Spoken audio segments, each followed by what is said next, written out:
Alrighty then. We appear to be recording. Probably recording even in audio. Hear that? Okay then.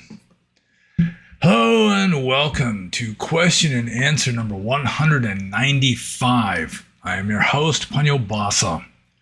And 195, of course, is not a prime number because the only number ending in 5 that is prime is 5 itself.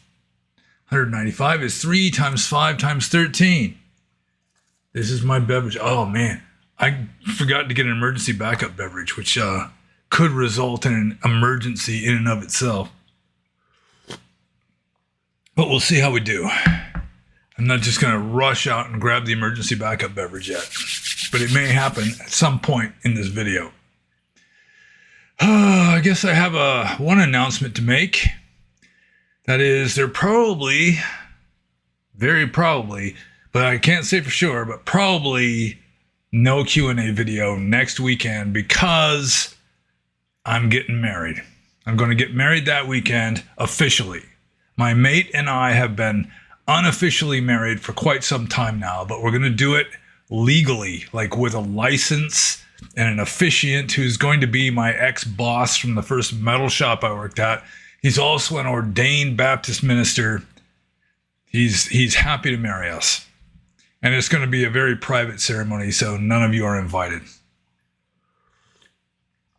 This has just been kind of a hectic weekend.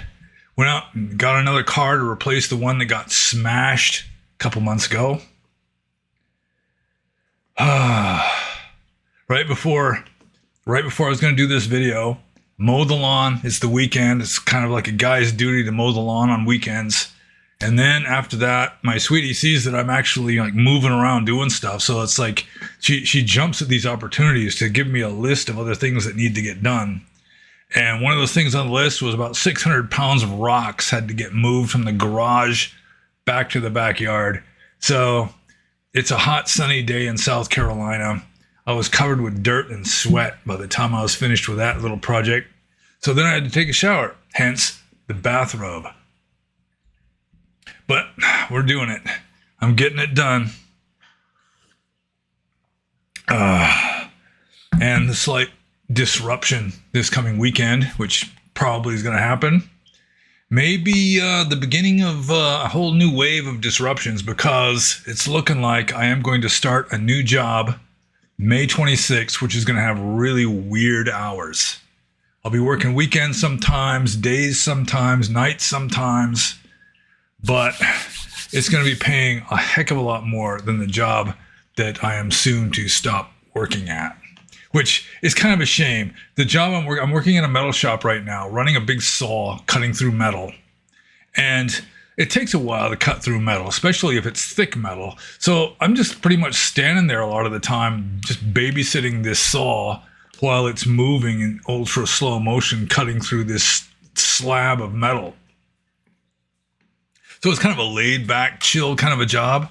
I actually kind of enjoy it. I mean, there's also a certain amount of like physical labor involved from like after you cut the pieces of metal, you got to like stack them and that kind of thing. So that's good. Exercise is good. I'm really bad at artificial exercise. I like to get my exercise naturally.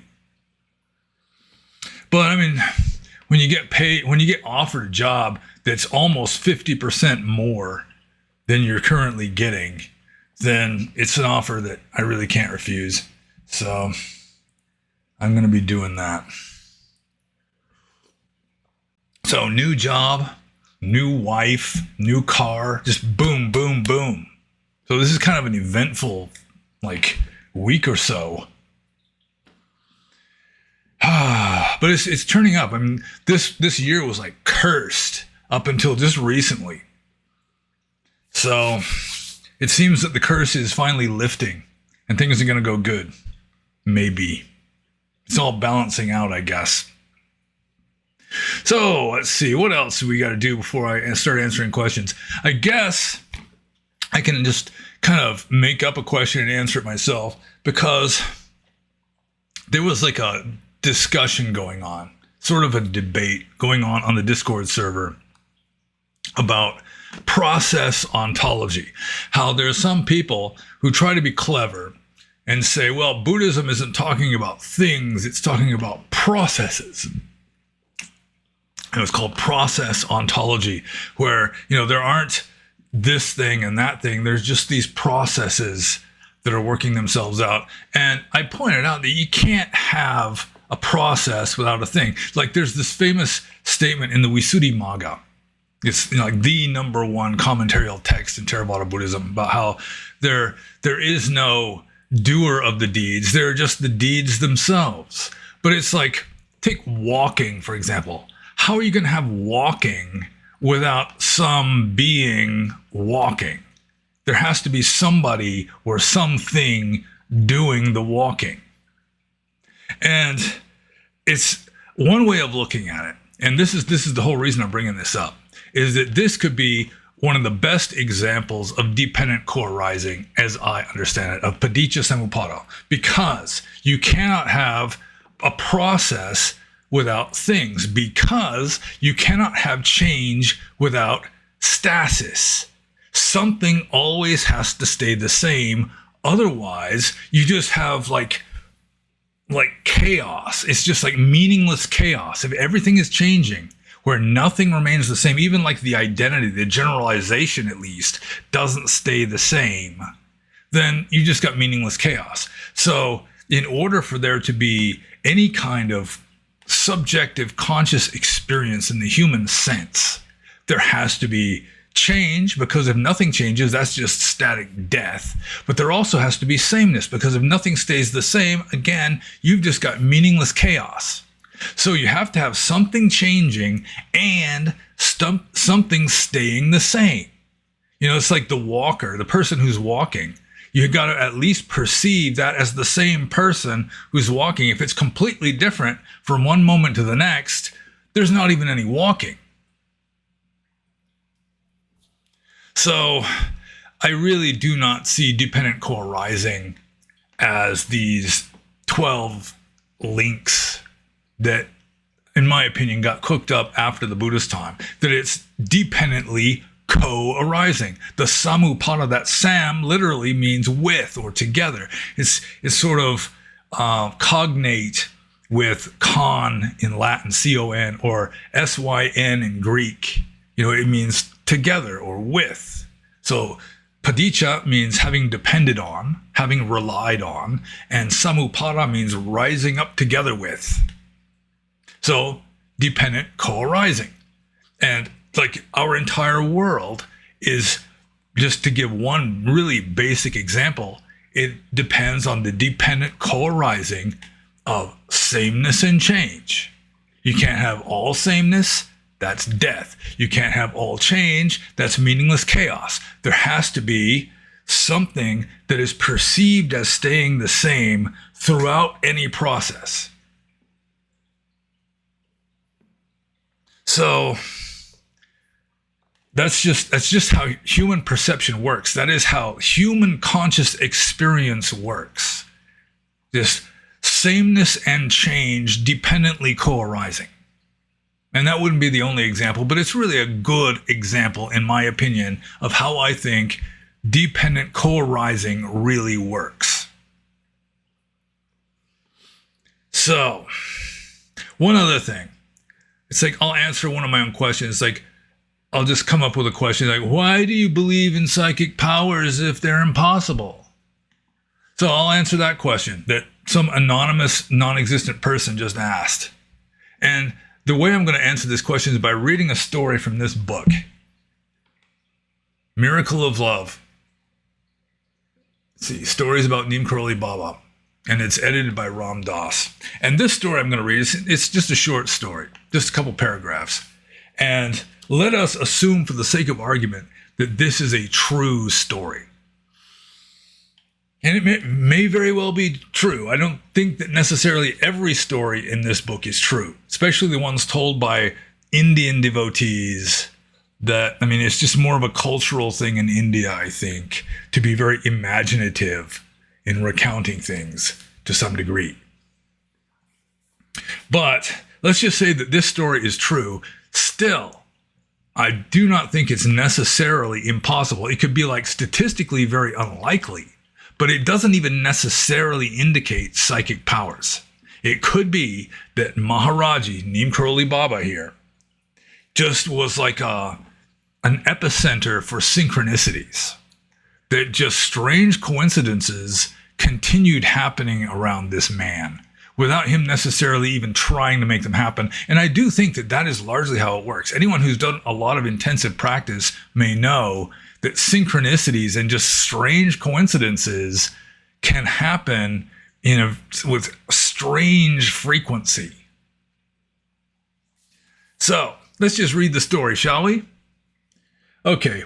One time Maharaji asked me to make reservations for 2 first-class air-conditioned places on the train leaving that very day. All the officials told me it was completely booked from Calcutta to Kalka, which means the east to the west coast of India. Still, to be prepared, I bought 2 unreserved tickets. I was sure that I was wasting our time and we'd have to cash them in. Maharaji walked into the station, walked slowly along the platform, and stopped, stolid, at one spot. When the train pulled in, a first-class air-conditioned car was stopped directly in front of Maharaji. I had watched how he chose that very spot to stand in, so I asked the conductor, who happened to be standing right there, for 2 berths in that car, and he said, "What, are you crazy? This train is full from Calcutta to Kalka." At that moment, I lost my assurance and looked over to Maharaji. He merely raised one finger and said quietly, "Attendant." So I went over to the car attendant and asked again for 2 berths, and he said, yes, there is room for you. You see, a party who was reserved clear through had to get off at Mughal Sarai to attend to unexpected business. There are 2 berths vacant in that car. It was the car directly in front of Maharaji. So as I say, I mean, that could be true even at like a purely materialistic, spiritually bankrupt perspective, or like at that level of reality, because it's not impossible. It's just, it could just be some weird coincidence. Maharaji was just kind of eccentric and just decided he's just going to stand right there and ask for these 2 first-class tickets, and it just so happens 2 first-class tickets or 2 first-class berths just happen to be suddenly vacant right then and there.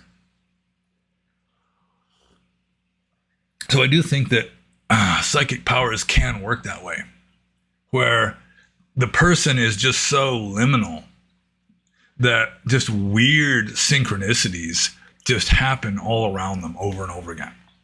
And it's not even necessarily, it's not necessarily in violation of laws of physics or any such thing. It's synchronicities. But with all that stuff as just sort of introduction, I guess I'm just going to have to start answering questions now. So the first question is from Rui. And Rui says, do you see any way in which the conscious can emerge from the non-conscious?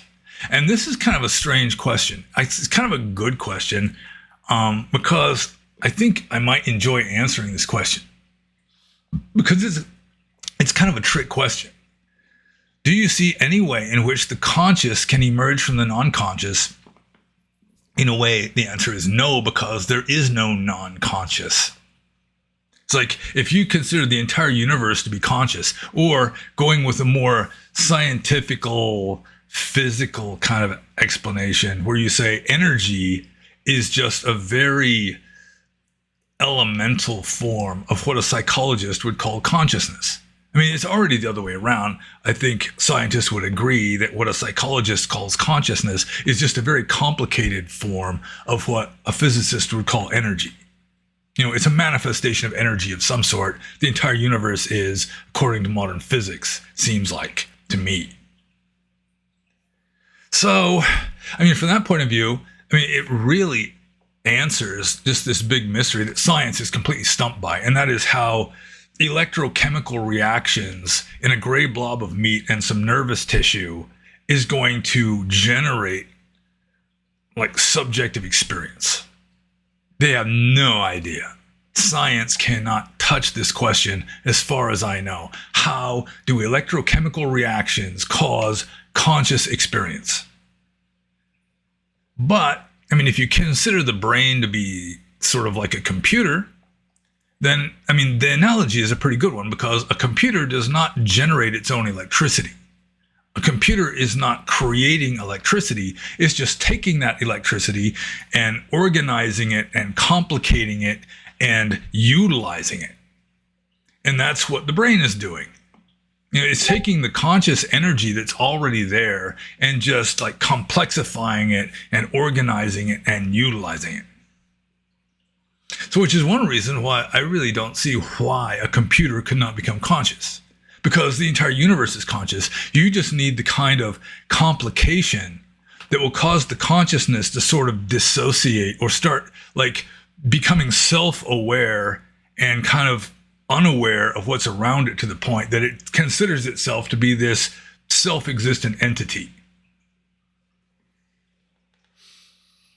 I mean, that would be kind of what human consciousness is like, what animal consciousness is like. It's just kind of a self-referential, dissociated aspect of like infinite formless consciousness. The block of marble, if you will. The uncarved block. So from that point of view, I mean, the consciousness cannot emerge from non-consciousness, because the universe starts with consciousness. The entire universe is permeated with it. It is a manifestation of consciousness. So, yeah, I mean, in my opinion, a hydrogen atom has some rudimentary, this elemental spark of consciousness. It's not self-conscious. It doesn't think. But still, there's like this, I don't know, just consciousness. I mean, at that primitive level, you might just prefer to just call it energy, because it wouldn't be conscious in the human sense, but it would just be like this elemental particle or spark of consciousness. So yeah, I don't think anyone sees any way in which consciousness can emerge from non-consciousness, even though it happens.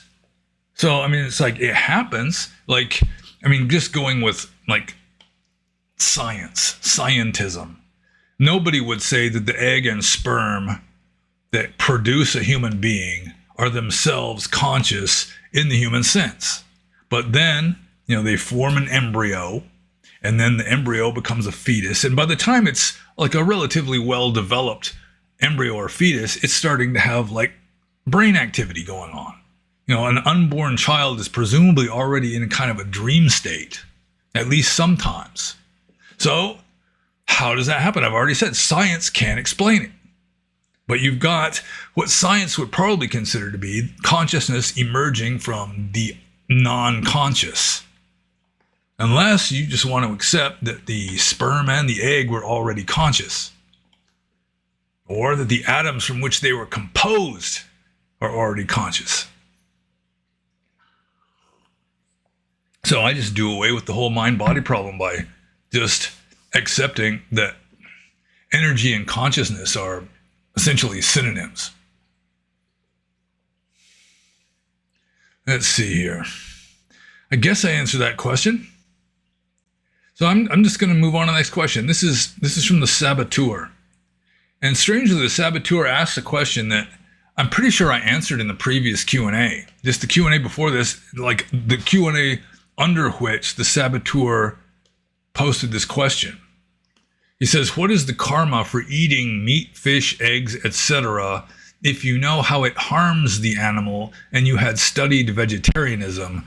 I ask as a layman, not as a bhikkhu, nor as an ordained monk. Well, the karma would be essentially the same. I mean, a monk would have some complications of the karma of breaking rules that lay people don't have. I mean, lay people would have certain other complications of karma that monks don't have, like they're making the effort to go out and buy food, this kind of thing. But the karma for eating meat, fish, eggs, etc., I mean, if you know how it harms the animal and you had studied vegetarianism, I mean, just eating meat, just the physical act, is neither moral nor immoral. It's neither wholesome nor unwholesome, going with Buddhist ethics, like I said in the previous Q&A. So, I mean, if you can do something with peace of mind, if you can do something without unwholesome mental states, you have not done anything wrong by doing it.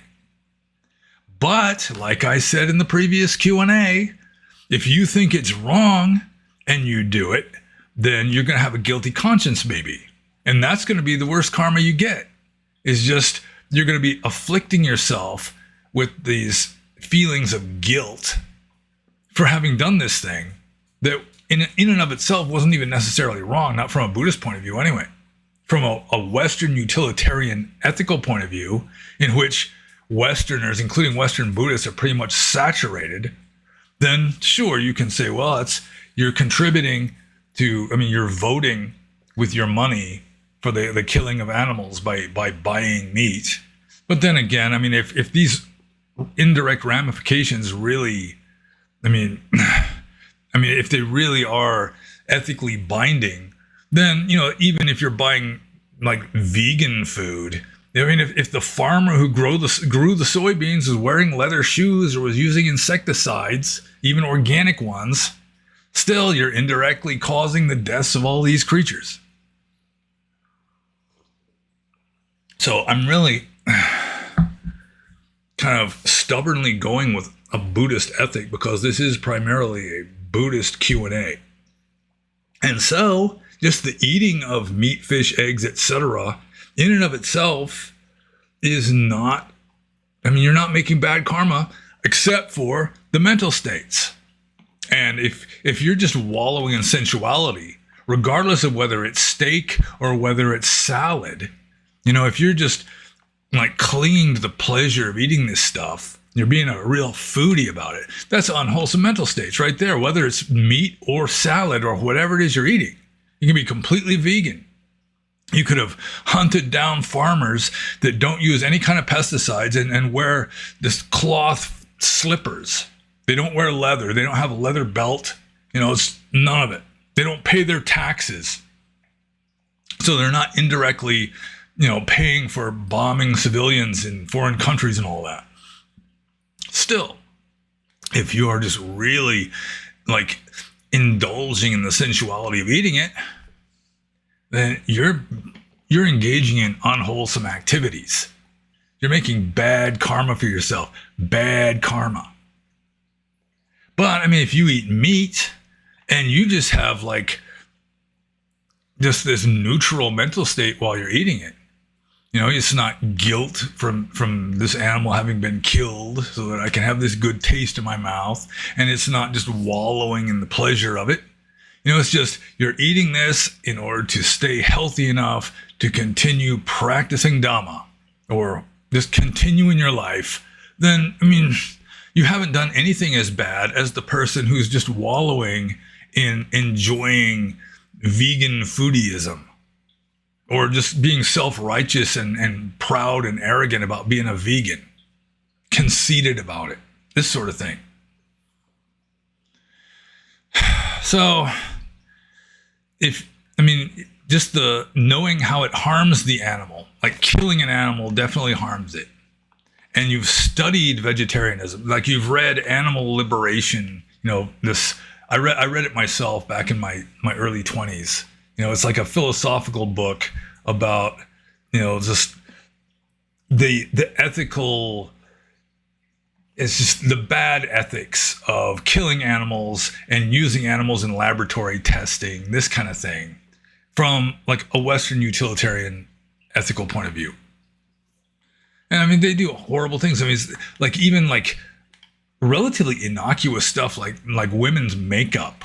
They do what's called the Drey's test. I assume they don't do it nearly so much now, but like back in the 70s and 80s, they'd have to take any kind of household chemical, including like women's makeup, and put it directly onto the eyeball of rabbits to see if it would cause irritation or damage or this kind of thing. So you got these rabbits just kind of lined up in this laboratory with their heads sticking through a hole where they can't move. They can't scratch or kick at the scientists or anything. And then they're like putting stuff directly onto their eyeballs, this kind of thing. I mean, there's practically no escape from that. I mean, even if you buy vegan food, you're going to be paying taxes, presumably, somehow or other, which are going to go to, in part, bombing civilians in foreign countries, killing people. So if you're going to go with the utilitarian ethic, I mean, you're pretty much fucked, really. But still, I mean, the best you can do is just minimize the amount of indirect damaging ramifications of your actions. But still, you're never going to be perfect at it. But if you go with Buddhist ethics, I mean, it's hardly like you're ever going to be perfect at Buddhist ethics either. I mean, even enjoying your meal is unwholesome. From a Buddhist point of view, you're wallowing in sensuality. So I guess from an ethical point of view, you may be better off just going with like Old Testament ethics, where so long as you're just following these basic rules that God laid down, you're doing fine. And you can like kill people if God tells you to, or whatever it is. You have the right to dominate all the other animals of the earth and all that. So the karma for eating meat, eggs, fish, etc. is your mental states. So if you got unwholesome mental states while eating the food or afterwards because you got a guilty conscience or whatever, that's unskillful. If you've got skillful mental states while eating the food, let's say you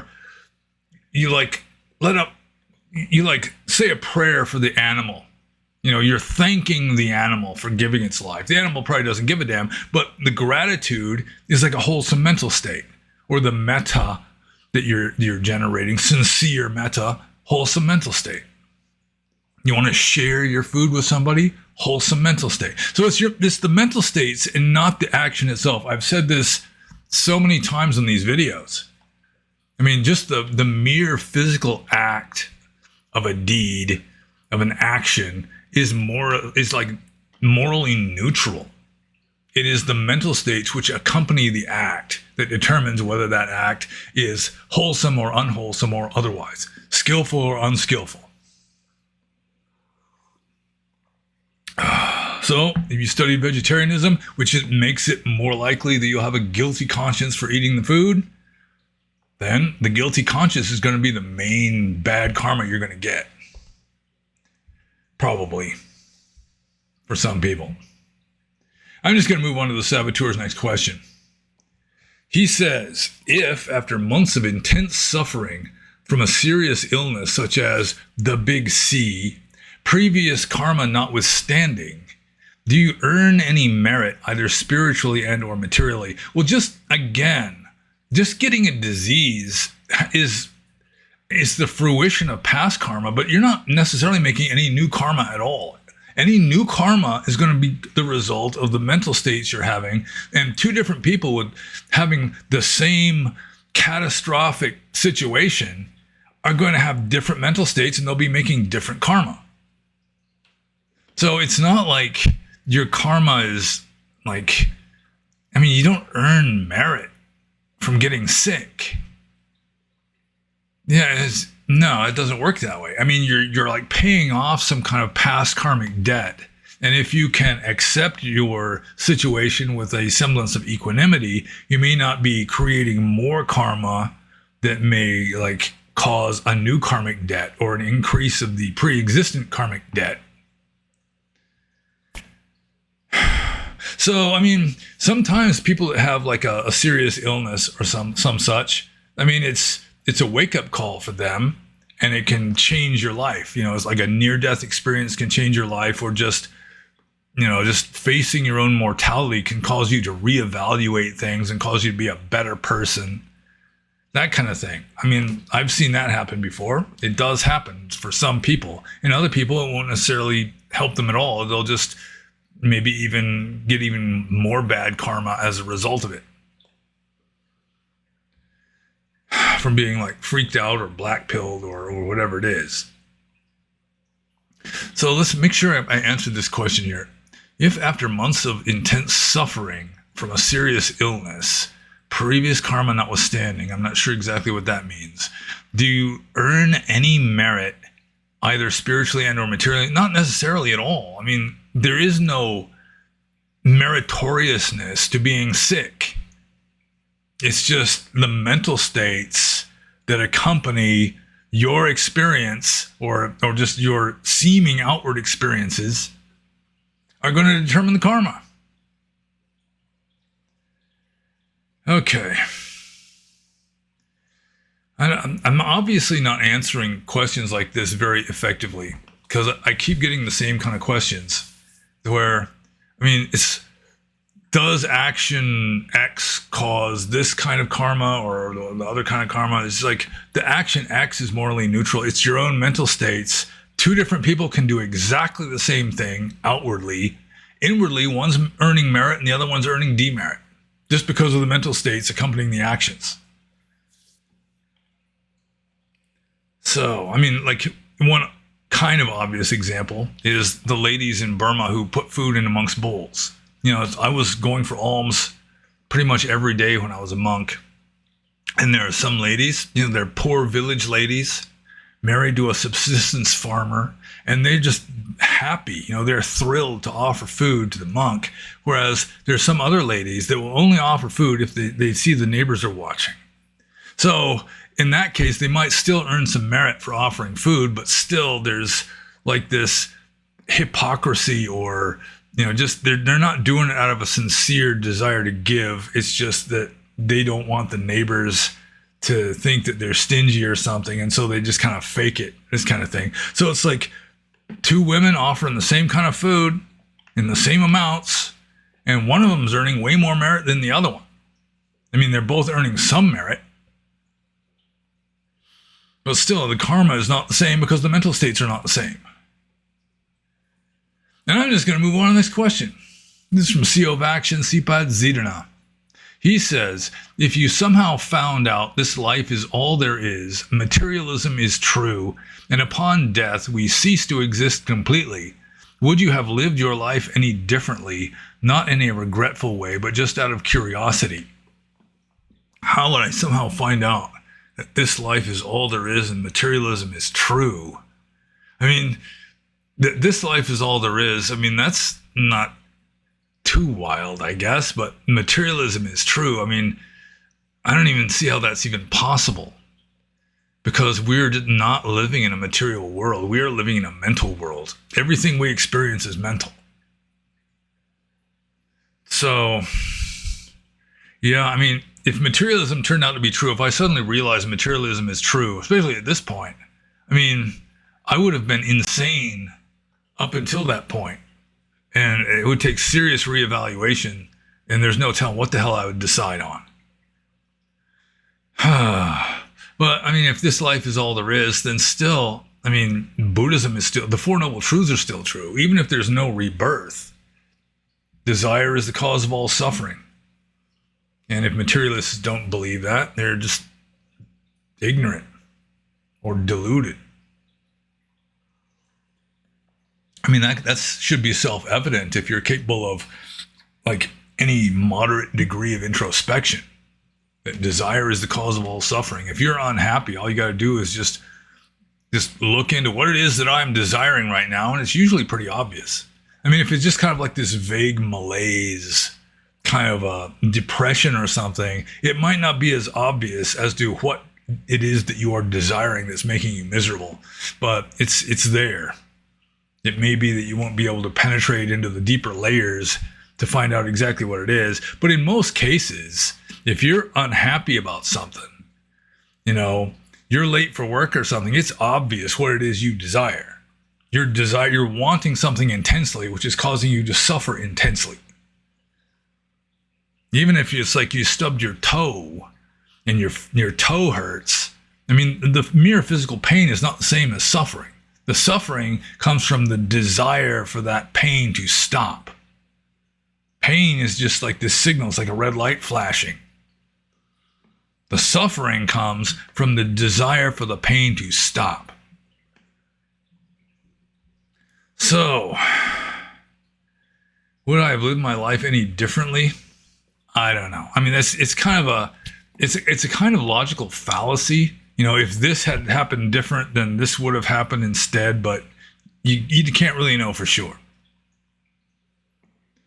But materialism is true. I mean, if I had known that a long time ago, I probably would have just been trained to be a scientist or something. That was kind of the direction I was headed anyway before I became a monk. So it's like, when do you find out about, this kind of materialistic scientific realism, nihilism kind of stuff? When is that true? Is it just that you never get red pilled? You never take the red pill? I did watch The Matrix last night. One of my favorite movies. One of the greatest movies ever made, in my opinion. And that's what the red pill comes from. It comes from that movie. And if you just don't ever take the red pill, where you're just completely immersed in samsara, then you're just a normie. I mean, you just get a job and get a house and a wife and maybe some kids and a dog and a car or two and just go down that route. And that's reality for you. I mean, most people are just lost in the matrix. They don't even have to take the blue pill. They're already blue pilled. They're just blue pilled by default. And so, I mean, if that's the way it was, then Buddhism, like even to investigate into Buddhism, I may have never really had the urge for that. Just go the academia route, wind up just being a normie. So, yeah, I mean, this question is kind of a vague question, and it's conjecture. How would I have reacted in some hypothetical case in which I learned that materialism is true, which I don't even think is possible. I mean, it'd be more along the lines of just believing that materialism is true, which is something I kind of always did at a surface level anyway, until around the age of 17. In which case, I mean, up until 17, I was just planning on, getting a Porsche by the age of 30 and just going to college and getting a good job. That kind of thing. But I mean, it's kind of a weird question. I somehow found out this life is all there is, which, I mean, most people pretty much believe, I guess. Even the Christians, I think. Materialism is true. I mean, that's pushing it. And upon death, we cease to exist completely. I mean, that's still a possibility. I mean, I don't insist that there's an afterlife. I am going with the hypothesis. There does seem to be some fair evidence for it, including the testimonies of people much wiser than me. But still, I mean, there are people like Nisargadatta Maharaj, who's considered to be an enlightened being by some people at least. And he says when you die, you just merge with Brahman. There's no rebirth or anything. There's no life after death. He's still a spiritual person. So it's really hard to say. I mean, if I were just blue-pilled, then yeah, I probably wouldn't have become a monk. I'd probably just gone to grad school and maybe go to post-grad after that, get a doctorate, teach at a university, till I got kicked out for being not left-wing enough. So it's really hard to say. This question is, I mean, there's too many suppositions and variables to even make an intelligent guess, other than just what would I have done if I had just never been red-pilled and just stayed a normie my entire life. And I'm just going to move on to the next question. This is also from Siovakshan Sipad Zirna, and I think we're still recording. Yeah. The little green bars for the microphone seem to be in the correct ranges, which is good. Okay, Siovakshan Sipad Zirna says, in some texts, when Mara sends his armies to attack the Buddha, the earth itself declares the Buddha's great deeds, and the earth scares away Mara and his armies away. What is the Buddhist explanation of the earth itself being able to scare gods from the highest sensual heaven realm away? Seems the ground itself is greater than all devas and maybe even some Brahmas. Because Mara didn't seem too afraid of even Baka Brahma and tried to make him prideful seems quite strange. Well, I mean, I think the first mistake is expecting some kind of logical sense from ancient Indian folklore. Yeah, I've never really thought about this. I mean, it's just like mythology. It's just legends. I mean, there's some literalists who would insist, yeah, if the text says it, it must be true. But yeah, I mean, the earth is just considered to be just sort of like the ultimate basis, ultimate grounding for our version of reality anyway. That even samsara is kind of earth-centric, at least for us humans. So it's just sort of like the cosmic order kind of taking the side of the Buddha. This earth itself just being sort of like a manifestation of cosmic order, I guess.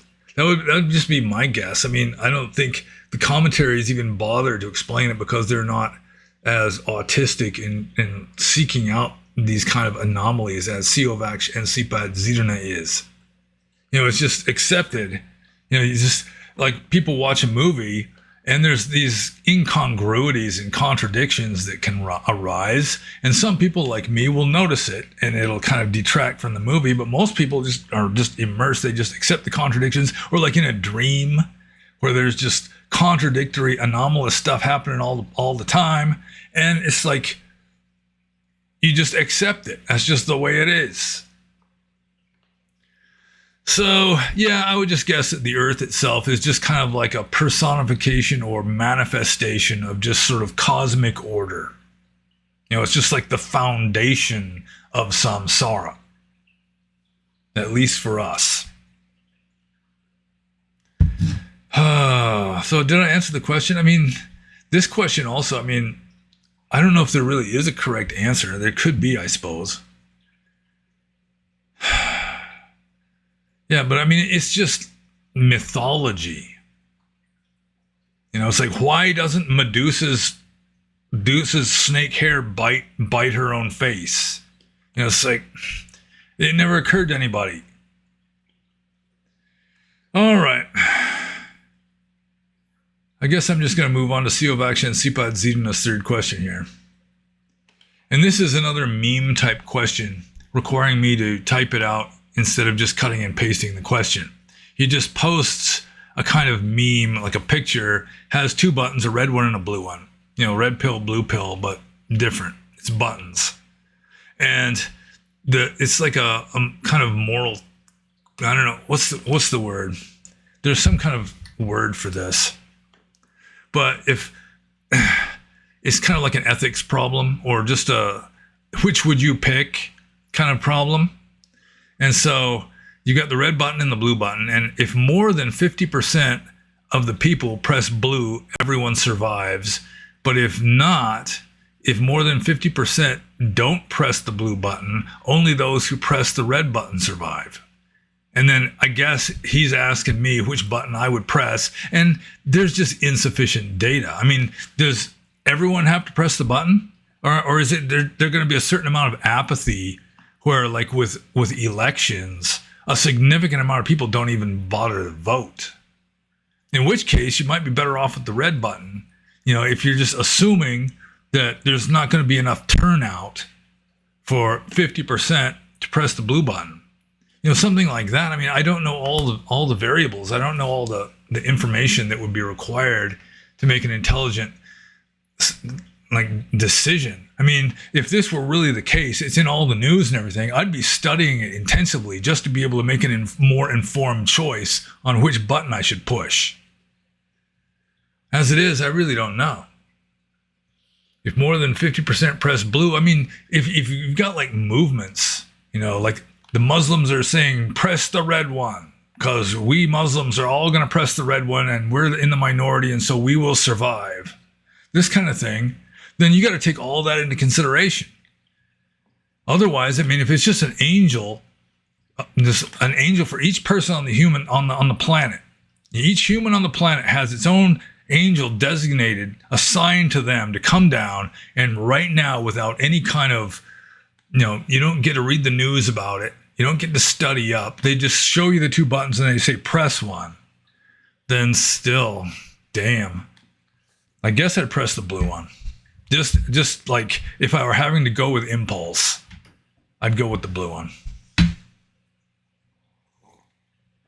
But more realistically, if I had time to think about it, I'd be, studying up and looking at the trends and seeing how other people are going to be voting. But I mean, it seems like if everyone has to vote, you'd have at least a 50% chance of everyone surviving if you press blue. Be like a coin toss, pretty much. Just, if you really can't calculate the statistics of it, it'd be like a coin toss, I guess. And so you might as well just go for the coin toss that allows everyone to live. But still, if I had the chance, I'd have to study up on this, see how other people were going to vote, and in order to calculate my odds. But yeah, okay. Let's see.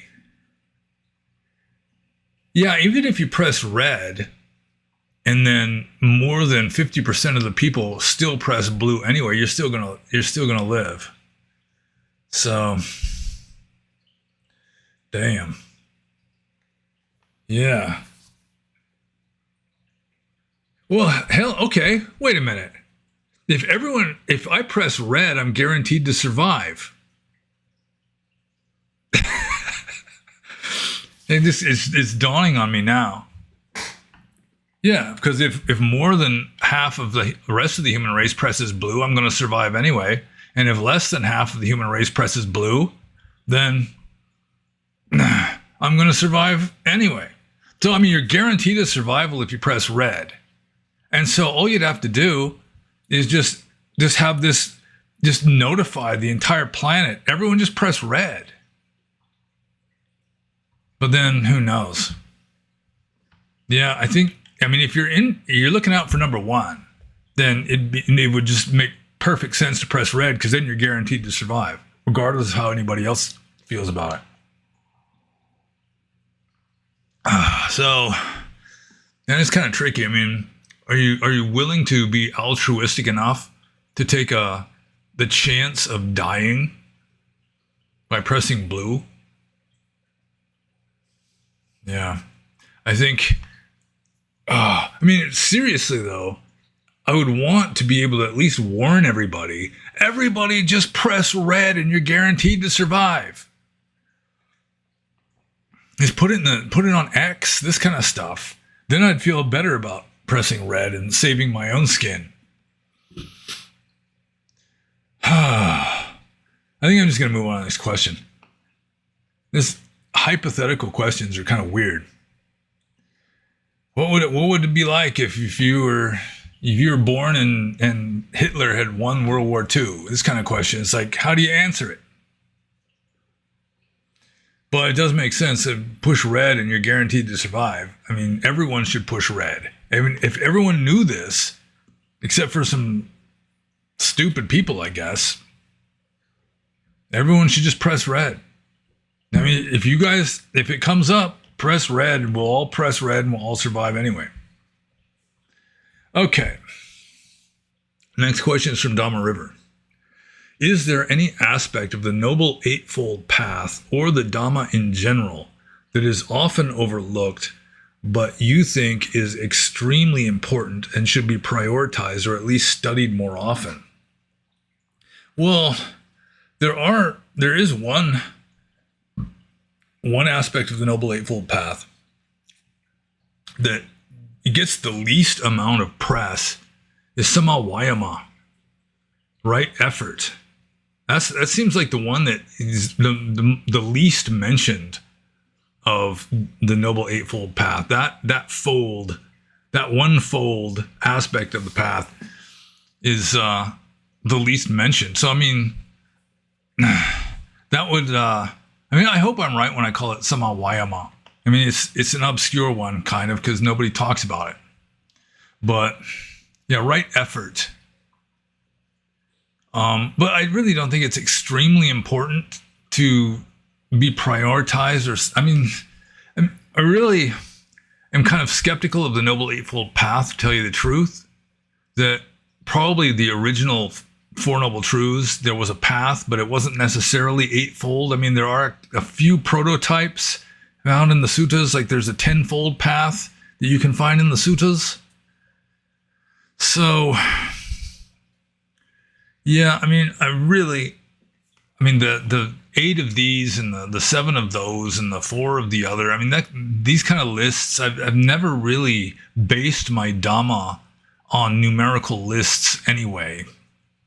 So, I mean, it's just sort of like an intuitive moment-to-moment thing that you're living rather than memorizing lists and jargon and like philosophical principles and this kind of thing. I mean, there's a time and a place for that, but I mean, it's really never been a priority really for me, is like learning all the various numerical lists of things. I'm still confusing like obstacles and fetters and this kind of thing. Hindrances and fetters. The samyojanas. Is this the lists? I get them confused in my mind. I always have. So, Sama Vayama. Yeah. I mean, right efforts. I think it's mainly 4 right efforts. And it's like any good habits you have, you try to strengthen and maintain them. Any good habits you don't have yet, you try to cultivate them. Any bad habits you already have, you try to eliminate them. And any bad habits you don't have, you try to avoid acquiring them. And just kind of basic ethics. Wholesome, good thing to know, I suppose. So that's because it's the one that gets the least amount of mention. I guess it's number 6 on the Noble Eightfold Path. So yeah, I'd sort of encourage more emphasis on that one, I guess. Although it's really not something I think about much, if at all, except for just now. So let's just move on to the next question. This is from Terzaskaz's, and he's quoting, let's see here, I believe, let's see, it's one of the Parajika rules. It's Parajika number 3, the third Parajika rule. And then, let's see here, it says, quote, if a monk intentionally kills a human being or seeks an instrument of death for them or praises death or incites someone to die, saying, an instrument of death, he's messed it up here. See, or incite someone to die, saying, my friend, what's the point of this miserable and difficult life? Death is better for you than life. Thinking and intending thus, if he praises death in many ways or incites someone to die, he too is expelled and excluded from the community, unquote. So this is kind of a slightly typographically errored version of the third Parajika rule. Let's see. Yeah. That saying an instrument of death, yeah, that's not in there. I don't know where that came from. It's just a typo. Okay, so that's the rule. So if a monk kills somebody or causes them to kill themselves, or, I mean, he causes a human death knowingly and willingly, he's committed a Parajika. And then at the end of the rule, it has non-offenses. And here, the non-offenses, there is no offense if it is unintentional, if he does not know, if he is not aiming at death, if he is insane, if he is the first offender. So you kill somebody accidentally, you're not guilty of a Parajika offense. And here, Terzaskaz has, if he is insane in bold type.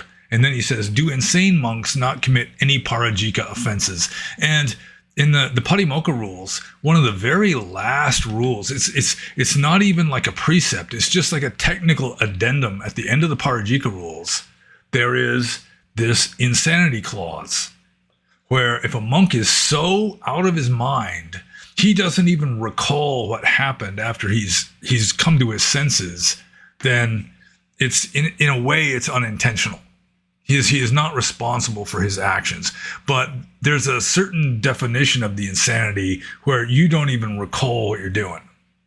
It was just sort of like this psychotic episode, sort of like be like a drunken blackout, which caused me as a monk to think that if you got so drunk that you blacked out and then you just went on some spree, I mean, you like have sex with women and so forth, the next morning you can't even remember it. Technically, you would not be guilty of a parajika offense. Sometimes monks lie around thinking about this kind of stuff. So, yeah, it's the kind of insanity, not just a little bit nutty, not neurotic, that kind of thing. But if you are so out of it, you have like this episode where, I mean, you don't even recall what you did. You were just completely out of it. Then what you did is, it's in a sense unintentional because you're not even aware of having done it. It's kind of like something you did while you were sleepwalking, that kind of thing. So not all insane monks are like immune to parajika offenses or any offense. I mean, anything you've done in that kind of state is, I think you're pretty much exempt from like ecclesiastical rules. But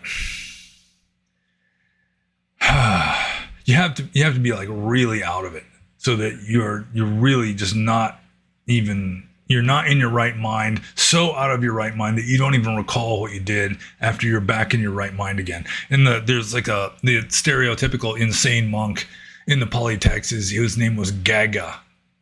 I think it was Gagga was his name. He was like the standard like insane monk. And he would have like these episodes. It wasn't like he was just kind of nutty all the time, walking around declaring himself to be a Sotapanna, that kind of stuff. So, yeah, it's a certain kind of insanity. Just being out of your senses kind of a thing. So I'm just going to move on to Cherzaskas's next question. Why people often look for ancient wisdom as opposed to modern wisdom? Why ancient is viewed as better? Yeah, that's one thing it's sort of a difference between East and West to some degree. Like in the West, like information is better than newer it is, especially if it's like science. Scientific evidence, of course, newer scientific evidence trumps older scientific evidence as a general rule.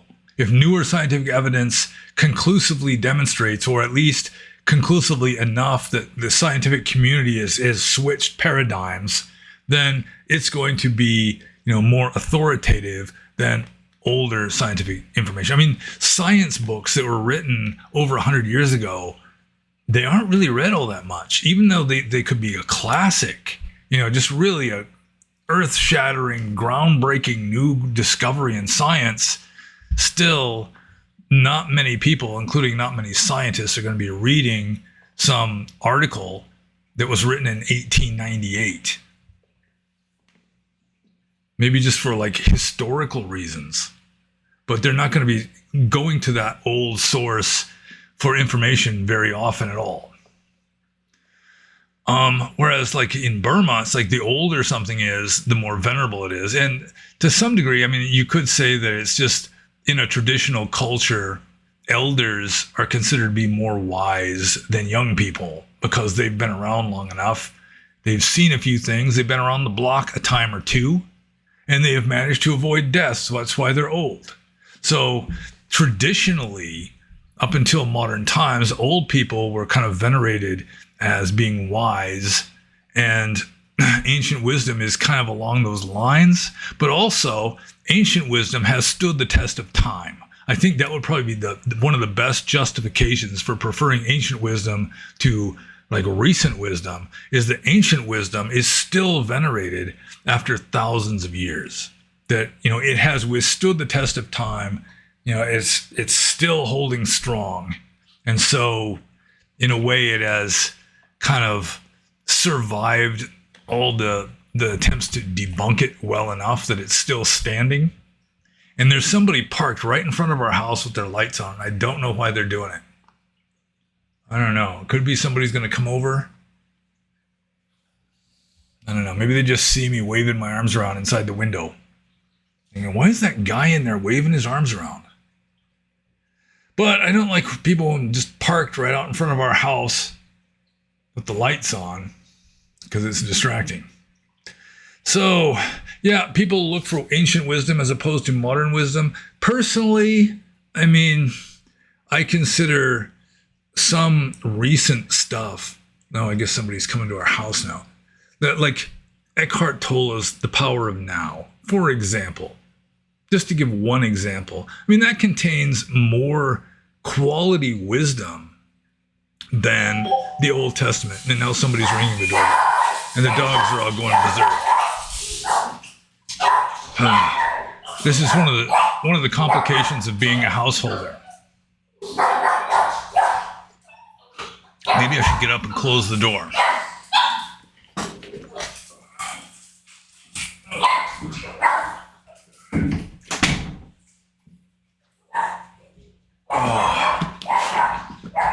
Okay.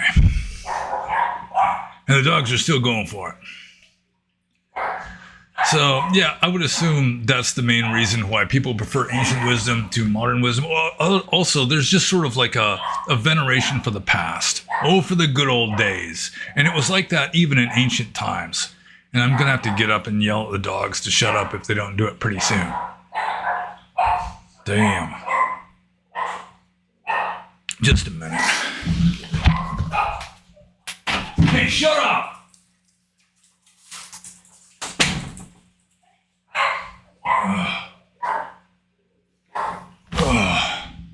Noise. I don't even know why they're at the door. I'm not going to find out till later either. So, yeah, I mean, there is sort of like this looking back to the past, like to a golden age where things were better. It seems to be like a prevalent human attitude, you know, that things in the past were better than now. You know, it's like even Buddhism has this idea that we're in a state of decline. We're kind of in the Kali Yuga, going with more Hinduistic terms, where things are just getting worse and worse, although the evidence really doesn't seem to indicate that. Not since the Buddhist time. I don't think things have been getting worse and worse since the Buddhist time. Maybe spiritually to some degree, but like lifespans increased considerably after like industry and capitalism kind of took over the world and eradicated most of the poverty, that kind of thing. Let's see. But yeah, so I would assume that people look to the past for wisdom, respect ancient wisdom more than modern wisdom. Partly just because the ancient wisdom has survived for thousands of years, whereas the new wisdom hasn't really been, you know, exposed to Darwinian natural selection very much yet. You know, it hasn't stood the test of time or withstood the test of time. And also there's just this idea that things were better in the past. And even like in the Bible, Ecclesiastes, the book in the Old Testament, says, you know, don't think, why were things so much better in the past? Because it is not a wise way of thinking.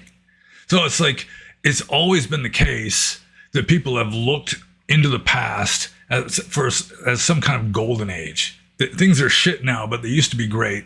And if you read history, I mean, there never was a golden age. Things have pretty much always sucked to some degree. I mean, certain problems are solved and then new problems take their place. That's just the way it is. It's just the world is an outward, like, representation of our own mental states. So, yeah, I would assume the stuff that I rambled about are the main reasons for that. Although, I mean, something like The Power of Now by Eckhart Tolle, or Moby Dick by Herman Melville, or The Book of the New Sun by Gene Wolfe contain more wisdom than a lot of scriptures out there. So it is kind of weird that you can have really profound literature that isn't scripture, and then you can just have a bunch of just kind of silliness that is just considered sacred, divine scripture. Not that all ancient scriptures are silly, but some of them are. So I guess I answered that question about as well as I'm going to. So I'm just going to move on to the next question, which is from Raphael. And Raphael says, to what extent does the concept of gratitude play a role in Buddhist thought and practice? For instance, how is it appreciation for basic capacities, such as the ability to walk, see, or meditate, understood within this framework? Gratitude really is not a major virtue in Theravada Buddhism. I mean, there's like anumodana, or rejoicing in like the good deeds of others, that kind of thing, but that's not apparently what Raphael is talking about here. Kadanyuda, or gratitude, I mean, it is considered to be a virtue. Literally, it's knowing the maker or knowing the doer. Acknowledging the doer of a good deed, essentially. That would be gratitude, or what is often translated as gratitude in English.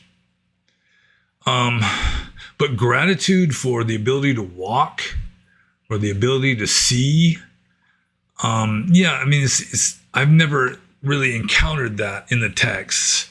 Any encouragement to be grateful for your ability to walk and see, or to meditate. I mean, the gratitude for the ability to meditate is sort of like being a monk. You know, it's like monks were mainly the meditators in ancient times. So you can have a gratitude for finding the holy life, gratitude towards the Buddha for starting the wheel of Dhamma rolling, that kind of thing. So, I mean, it's in there, it's in the texts, gratitude towards others who have, like, gratitude towards benefactors, gratitude towards the Sangha, that kind of thing. It's in the text. It's not really emphasized a whole heck of a lot, but it's in there. But appreciation for basic capacities, such as the ability to walk or see, yeah, that's too basic, I think, for you to find hardly any mention of that at all in the Pali text. At least I don't recall seeing anything like that. I mean, you could sort of, I mean, there is like an elementary type of meditation, which is sort of recollection of your own merit as a way of, oh, looks like I'm lagging. Let's see, just recollection of your own merit. So that would be kind of being grateful to yourself for having earned merit that you're enjoying now, or are bound to enjoy in the future. So, I mean, you could kind of stretch that a little bit, and you could sort of be grateful for your past meritorious deeds that haven't caused you to go blind or be crippled, that kind of thing. But yeah, it's really too basic, I think, to get much mention or emphasis in the texts. And I don't know why I'm lagging. Maybe I've got too many tabs open. Just a sec. Get rid of that one.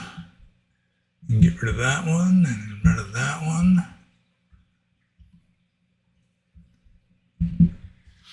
Maybe I should have restarted the computer. But now I'm lagging even more now that I closed some tabs, I'm lagging even more. Oh, well. So I'm just going to move on to Raphael's next question. There's some like difficult, sort of subtle, vague, conjectural kind of questions in this Q&A. Okay, next question from Raphael. Do you or did you previously experience an internal conflict between black pill Panyo, according to whom life is a kind of mistake and human beings are merely biologically driven organisms without free will or metaphysical grounding, and Buddhist Panyo, who affirms the existence of metaphysical phenomena such as higher consciousness and rebirth? I've never considered myself to be black-pilled. I mean, there were a few times in my life when I was depressed that maybe I was temporarily black-pilled, but there really is no abiding aspect of my personality that I consider to be black-pilled. To be black-pilled is to be like pessimistic, negative, and just advocating just giving up. That would be a black pill. And red pill is something entirely different that some people confuse with black pill. Like one person on the Discord server the other, not long ago, a couple weeks ago maybe, was saying that Buddhism is black-pilled. But Buddhism is not black-pilled, it is red-pilled. I mean, there's like Buddhist symbolic elements in the movie The Matrix, which came up with the original idea of blue pill, red pill. Blue pill is a normie. Red pill is someone who's sort of seeing through the illusion. Black pill is just like, it all sucks and I give up. So, I mean, I've never really been black pilled other than just brief episodes of maybe some depression over the course of my life that didn't last. So, life is not a kind of a mistake. Human beings, I mean, they're not merely biologically driven organisms. I mean, for the most part we are. That's one way of looking at it. But it's never been the only way I've looked at it. And without free will, that's not black-pilled if you don't really believe in free will. I mean, it is a paradox. I mean, there could be something along the lines of free will that is like paradoxically generated by human self-consciousness just being self-referential. So, no metaphysical grounding. I just don't see that at all. Okay, and then is there any conflict between that and Buddhist Panyo, who affirms the existence of metaphysical phenomena such as higher consciousness and rebirth? Yeah, I mean, there's never really been much of a conflict. I mean, I started off with science. I got an education in science, but still I wasn't so completely into scientism that I just interpreted reality along scientific terms, except for maybe when I was a kid.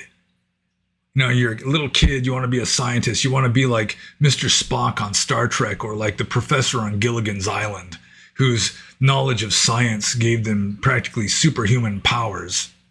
You know, I mean, the professor on Gilligan's Island, he can make elaborate electrical equipment out of just vines and coconut shells. So, okay, let's just get back to the top of this question. Do you or did you ever previously experience an internal conflict?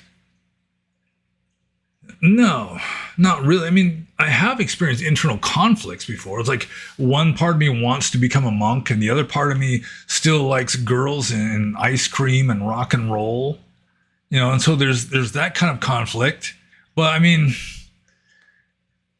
it wasn't really just, and I don't know how to explain it. That there is that kind of conflict.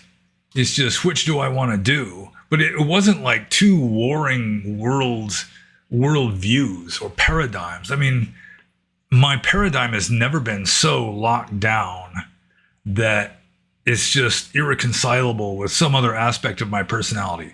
That's one thing about me that kind of made me bad at samatha meditation and better at mindfulness meditation, because there are certain kinds of people who have a compartmentalized mind.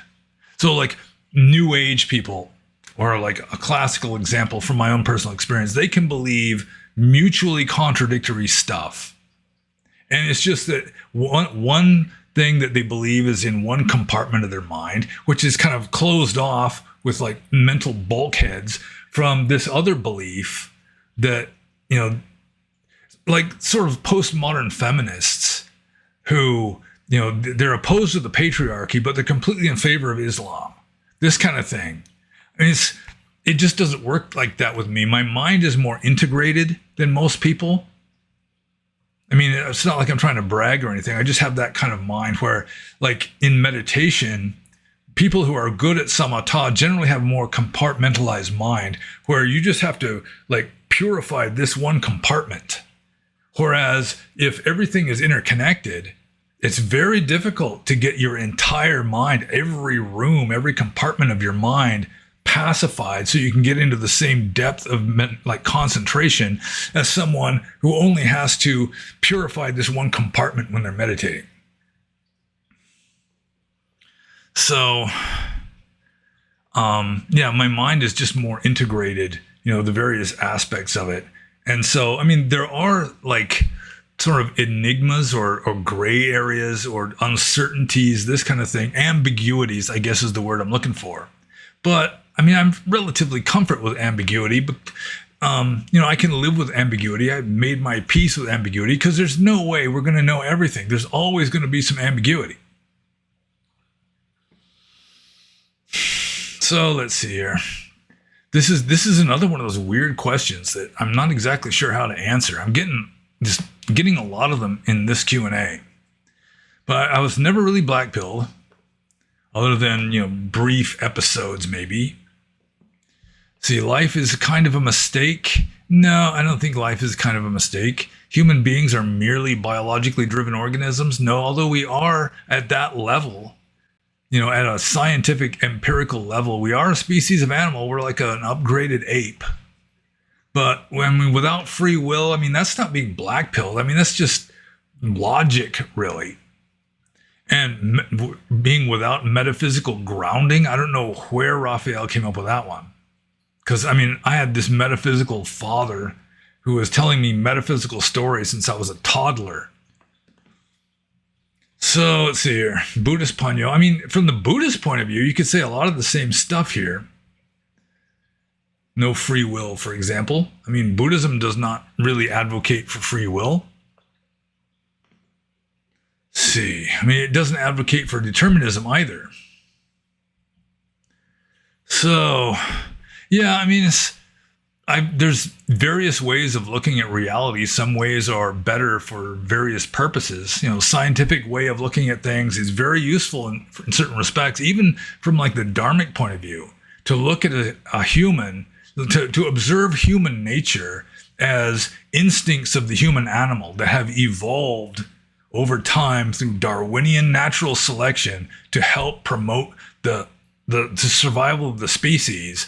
Yeah, that's definitely valid, and it has helped me a lot in understanding myself and other people. But it's not really in conflict with anything. If it's true, one truth shouldn't be in conflict with another truth. And if there is some kind of conflict, that indicates that the theory hasn't been entirely worked out yet, and you can still kind of deal with that, sort of like in modern physics, how like quantum theory and relativity don't kind of mesh together extremely well, just because one's dealing with the very tiny scale and one's dealing at a very large scale. So, just because there's ambiguity and things that don't quite fit together right, it doesn't necessarily mean that there's a conflict. It's just like, well, these two pieces of the puzzle don't fit together all that well yet. But then every once in a while, you'll come across a book or something that will just fill in gaps and will help to reconcile things. I've come across those a number of times in my life. And those are like my favorite kind of books, is the ones that help to, reconcile what you couldn't really reconcile before. Or just fill in gaps in your ignorance, in your knowledge. So, let's see, internal conflict between apparently kind of like a scientific panyo and a Buddhist panyo. No, they're sort of like both tools that can be used. They're both helpful. So, yeah, I never really had a conflict between like a scientific approach to life and a Buddhist approach to life. They're just two different ways of looking at the same thing, and it's just like looking through two different lenses from two different angles, two different kinds of lens. So yeah, I was never really conflicted over that. Although I have been conflicted over things in life, but it was just like not being able to fully make up my mind one way or the other, rather than they're sort of like at war with each other and one of them has to win necessarily. Oh, there's kind of tough questions this time. Maybe I'm just tired. This has not been a particularly restful weekend. And it is Mother's Day at the time that I'm recording this, so happy Mother's Day to all you mothers out there. Probably not a whole lot of mothers watch my videos, though. Anyways, the next question is from Maitreya Buddha. And Maitreya Buddha says, how does one prove or know about their past lives if we are given a new brain with each life? Does the chitta transcend the material brain? Well, I mean, you can't prove anything about past lives. I mean, maybe you could have like a past life regression where you knew the name of the person and where they lived and like, you know, what time frame, and then you can go back and look at like the records and see if there really was a person that lived like that. You know, it's like you recall being, you know, a soldier in World War II, and you can remember your serial number, and then you could like look that up and see if that person really did exist, that kind of thing. But still, that wouldn't prove that it was your past life. It could be that just the spirit of some other person has like communicated to you, or is just sort of like implanting their own memories into you. Or it could be a kind of clairvoyance where you're just seeing this past life that it wasn't even really you. I mean, just even then, if you can what's the word? Confirm some of the information that you had in a past life regression, still that wouldn't prove that you were reborn, you know, from that person as this one. I mean, there's no way you can prove that kind of stuff. So, I mean, it's of limited value, really. I mean, it could provide some insights into why you are the way you are, maybe. I mean, sometimes past life regressions are therapeutic. Like, there was this one woman I read about in a book who kept having these bouts of vertigo. And then she was hypnotized, had a past life regression, and she recalled being this teenage girl in like medieval England. And she was visiting a sick friend of hers, and then the friend died, and then she got accused of being a witch that caused the death of this person. And this angry mob was chasing her to lynch her or burn her at the stake or whatever. And she jumped off a cliff to get away from her, get away from them. And it was, the vertigo was like this deep emotional impression of this sensation of falling as she was falling to her death in a previous life. And once she relived that, then it kind of caused closure, I guess. And then she stopped having the bouts of vertigo. That there have been cases like this where past life regressions have been therapeutic, but I mean, still it doesn't prove anything. It could just be that her subconscious imagination just conjured up this event that maybe didn't even really happen in order to produce a kind of closure so that she could kind of set aside this subconscious neurotic emotional need for dizziness or whatever. So you can't prove anything about past lives. I mean, you can't prove that they exist or that they don't exist. But the other part of this question, how can you remember past lives if you were given a new brain with each life? You have to like transcend the limitations of this particular version. That's one reason why, according to some authorities, small children are more likely to remember past lives. What was that? Oh, I thought a dog or something was down. Let's see. Where was I? Oh yeah, small children are statistically more likely to claim to remember past lives just because they're not so firmly enmeshed in this one. So they're not as strongly identified with this life yet. You know, they're not culturally conditioned into believing that you can't remember past lives, that kind of thing. But yeah, in order to remember your past lives, I mean, it wouldn't be recorded in this brain. It would be beyond the brain. Where, I mean, even the question of where is just kind of a meaningless question. Because, I mean, time and space, I mean, they might not even really have any meaning when you get into the level of higher levels of consciousness that really have like, are connected with all of your past lives, maybe your future lives too. You know, you get beyond the limitations of time. You get into like a 4-dimensional space-time continuum. There's a level of your consciousness that is operating at that level, which some people might call a soul, although from the Buddhist point of view, even that wouldn't be ultimately real. It could be like a higher level of reality than the level that your conscious ego is thinking, is dealing with now. But still, it's not ultimately real. So, yeah, in order to remember past lives, you have to transcend the limitations of your ego supposedly generated by a brain in this life. You have to go beyond those limitations somehow.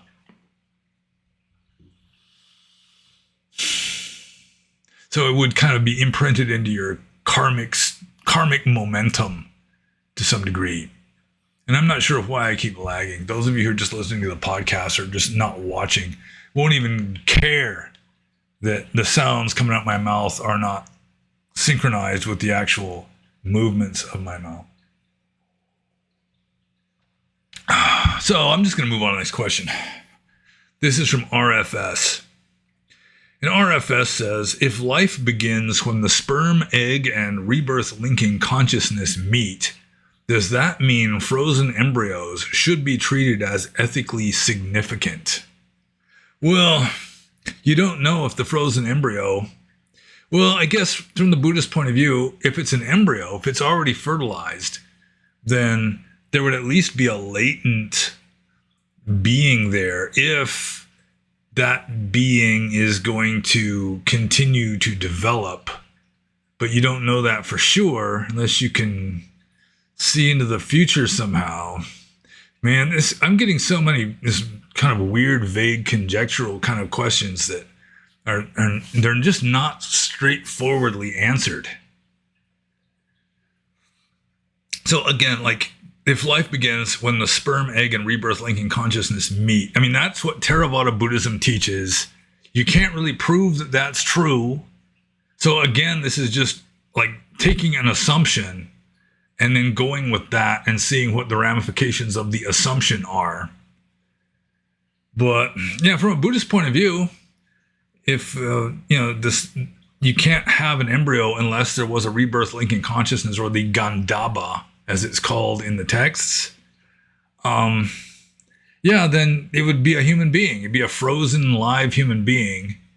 But then even the fact that it's frozen indicates that there really is no metabolism going on. So, I mean, whether it's even alive or not is questionable. See, this is a kind of question that never really came up in ancient Indian Buddhism. If a creature is frozen solid, or some kind of like lungfish or amphibians can just dry out and then their metabolism stops. I mean, are they still alive or are they dead? You can reconstitute them, add water, they come back alive again, or thaw them out and they come back alive again.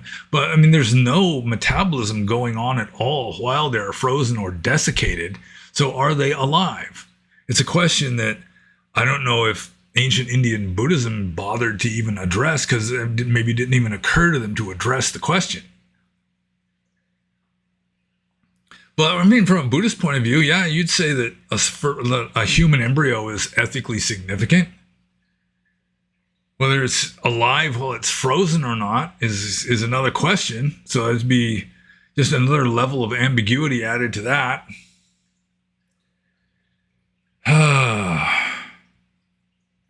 Yeah, I mean, should they be treated as ethically significant? It depends on how you look at it. I mean, if you're a Buddhist and you think that even if something that's frozen is still alive, then yeah, I mean, you wouldn't want to kill it. So, but I mean, this is just kind of like an obscure sort of question that, I mean, maybe RFS works at some kind of fertility clinic or something, in which case it might be a valuable question. But otherwise, I mean, if RFS works at a paper mill, then I mean, it's just kind of off the scale of any kind of relevant, applicable kind of question, I guess. Yeah, I mean, not entirely persuaded that rebirth linking consciousness has to occur at the moment of conception. I mean, what is the complexity of a full human stream of karma going to do in a fertilized zygote?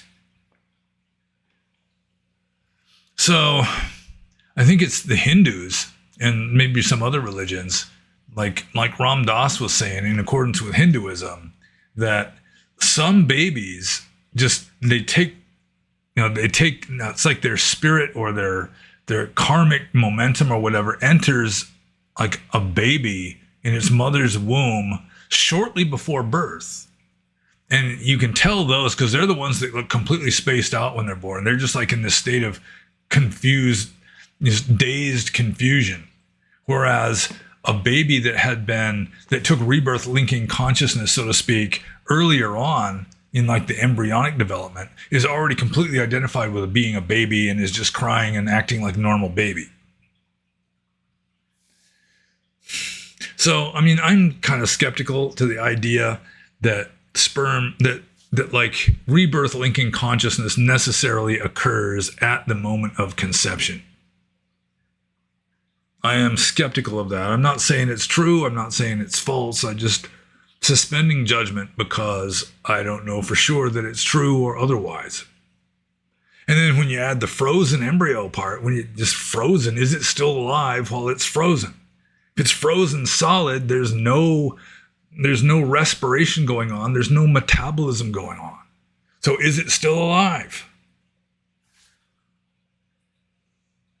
And there's like a 3-second delay now. Sometimes it catches up and then it starts delaying again. I don't understand why. I should have just restarted the computer before doing this, but I don't always do that. So RFS asks another question. And finally, at long last, we get a straightforward question with a straightforward answer. RFS says, do strippers at a bachelor party count as adultery? Only if you have sex with them. Unless maybe you're a Christian, in which case, according to Jesus in the New Testament, even if you look at a woman with lust, you're already guilty of adultery with her. So in that case, I mean, yeah, if you look at the stripper with lust, then you've already fornicated with that woman or committed adultery with her or whatever. But from the Buddhist point of view, I mean, adultery is essentially having sex with another woman. I assume even like oral sex would be sufficient. But just like gooning over a stripper is not necessarily like technically adultery. Not from a Buddhist point of view.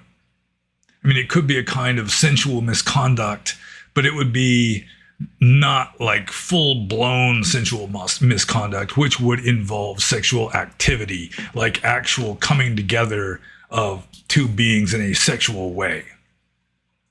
I don't know if even like pulling the rolled up $5 bills, letting her pull the $5 bill out of your mouth with some part of her body or something like that. I don't know if that would even count. But I mean, this is not as straightforward as I assumed, because there's all this sort of ambiguity, like, where do you draw the line? And some people are going to draw the line over this way. Some people are going to draw the line over that way. But technically, adultery would require at least oral sex with another person, with at least one of you being married.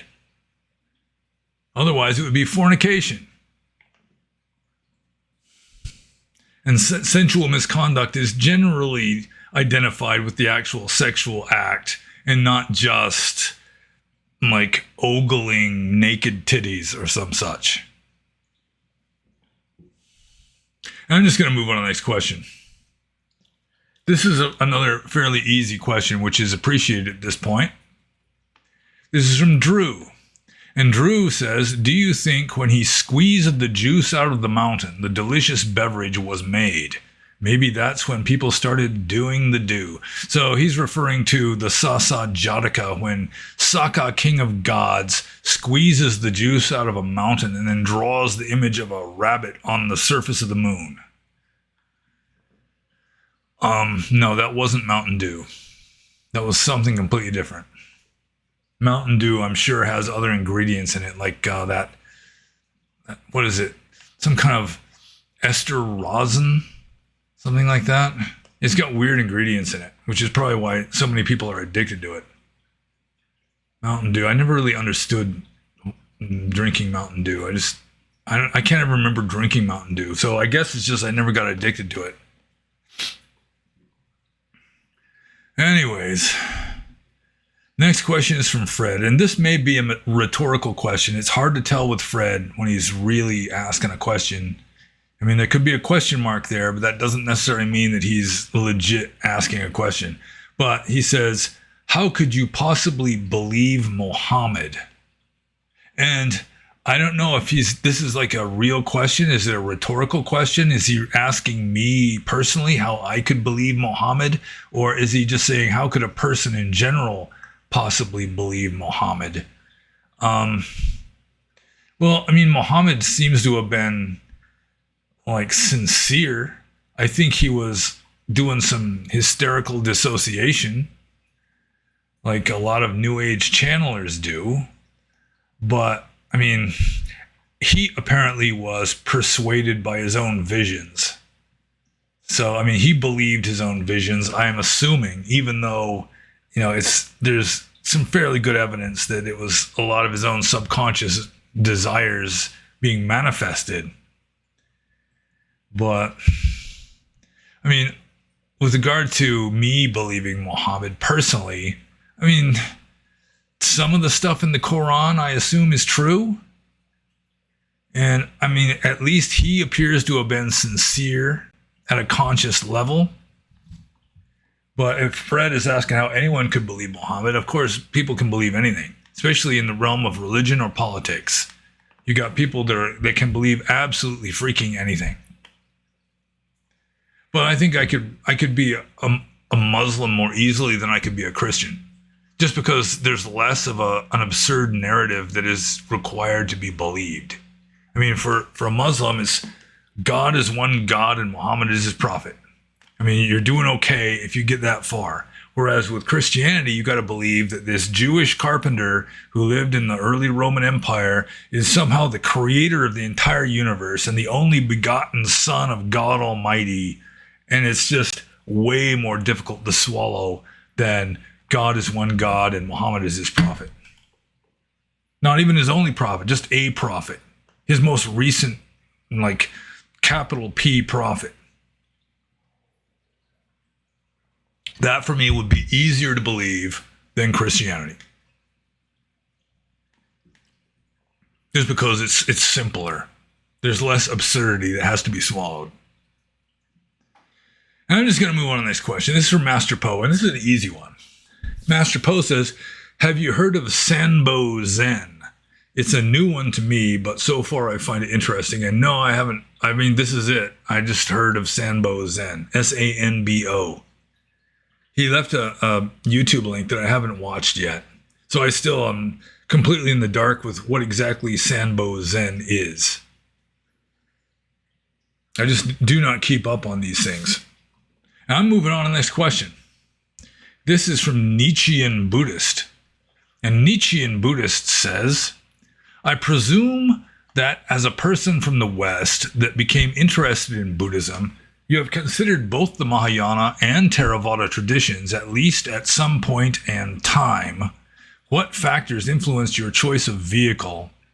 And in parentheses, he's got textual authenticity, overall worldview, etc. Well, as I've said before, I was originally drawn towards Soto Zen. When I first decided I wanted to be a Buddhist monk, I was kind of gravitating towards Soto Zen. And then I checked out a Soto Zen monastery and also a Burmese Theravada Buddhist monastery.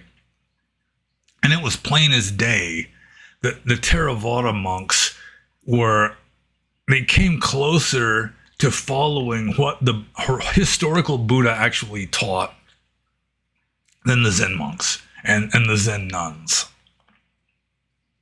I mean, the Zen monastery, both of them were in California, but the Zen monastery, it had just there was so much stuff that you don't see in the books. You know, all this Pure Land stuff mixed in with the Zen, and I've never had any use for Pure Land Buddhism. And just so much bowing and chanting.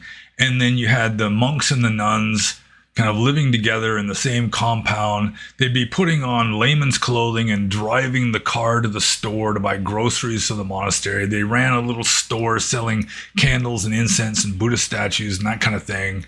And then you go to the Theravada Buddhist monastery in the Burmese tradition, and it was just monks just sitting in like peace, meditating. Just, I mean, it really was very different. And it was clear if you read the text and you look at how the monks were living, that the Theravada monks were living closer to what the Buddha originally taught. And it just got me more interested in Theravada.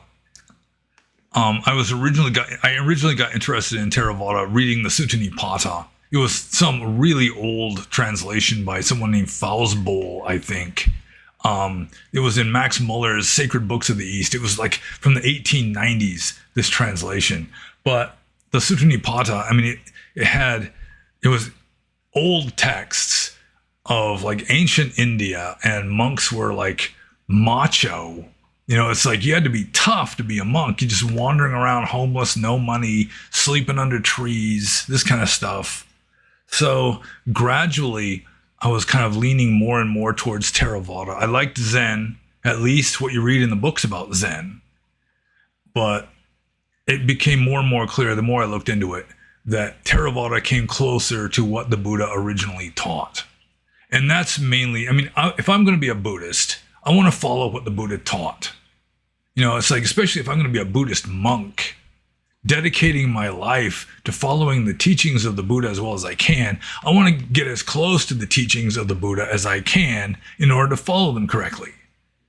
And the more you look into Mahayana, you see that lots and lots of it is just like real, just fairy tale, absurd. And the Buddha probably would have denounced much of it. Although, I mean, even in Theravada, there's a lot of absurdity and miracle stories and talking animals and fire-breathing dragons and all that. But less of it than in Mahayana. And so, ultimately, what got me more persuaded towards Theravada is that it just became fairly clear that if I want to follow the teachings of the Buddha, then Theravada comes the closest to the teachings of the Buddha of any school of Buddhism in existence today. And also just they seem to be practicing more, I don't know, more sincerely, I guess, practicing at a deeper level.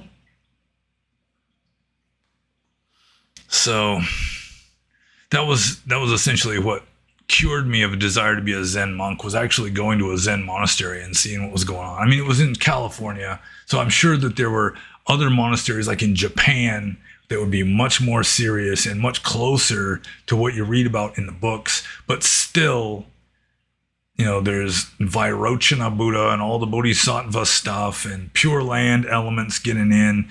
And it was just, Theravada comes closer to what the Buddha taught.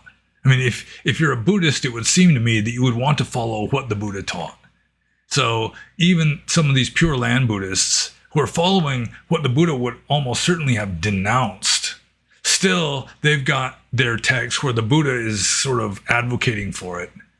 And so they'll just use that. They're not going against the Buddha's teachings, because in this obscure sutta with all the fairy tale elements in it, the Buddha says it's okay to be a Pure Land Buddhist. And then they just ignore the Buddha after that, because they've got all these other Buddhas that they're paying attention to. But yeah, it was mainly the Buddha was the enlightened founder of the tradition. You want to be a Buddhist, you should follow what the Buddha taught. Just like if you're going to be a Christian, you should try to follow what Jesus taught. Not so much Paul of Tarsus, not so much what the Pope says, not so much what these later like ecclesiastical councils decided. You just try to find out what Jesus taught and follow that as well as you can. That would seem to me what a Christian should do. Which is one reason why I'm not a Christian. I think I'm just going to move on to this question. I think that's what I'm going to do. This is from PSA. And PSA says, have you watched the new musical, Oh Africa, Brave Africa, It's a Laugh Riot? And no, I have not watched that musical. In fact, I really don't have much use for musicals. I've never really liked watching musicals. There are some musicals that I can watch, like the old Wizard of Oz with Judy Garland. I mean, that's watchable. I've watched that since I was a kid. So I've watched some musicals, like the Beatles' Yellow Submarine. I guess that would qualify as a musical. That'd probably be my favorite musical. Or like Cabaret with Liza Minnelli and Michael York. I mean, that's a good movie, and it's sort of a musical. It's got lots of music in it. But yeah, I don't go out and watch the new musicals. I haven't seen a new musical in many years. So, I mean, it's just, even as a kid, it just kind of struck me as odd. You've got this movie where people are like walking around talking and everything, and all of a sudden they all just like start singing and dancing around. It's just silly. People don't do that in real life. Of course, a lot of stuff that happens in movies, people don't do in real life.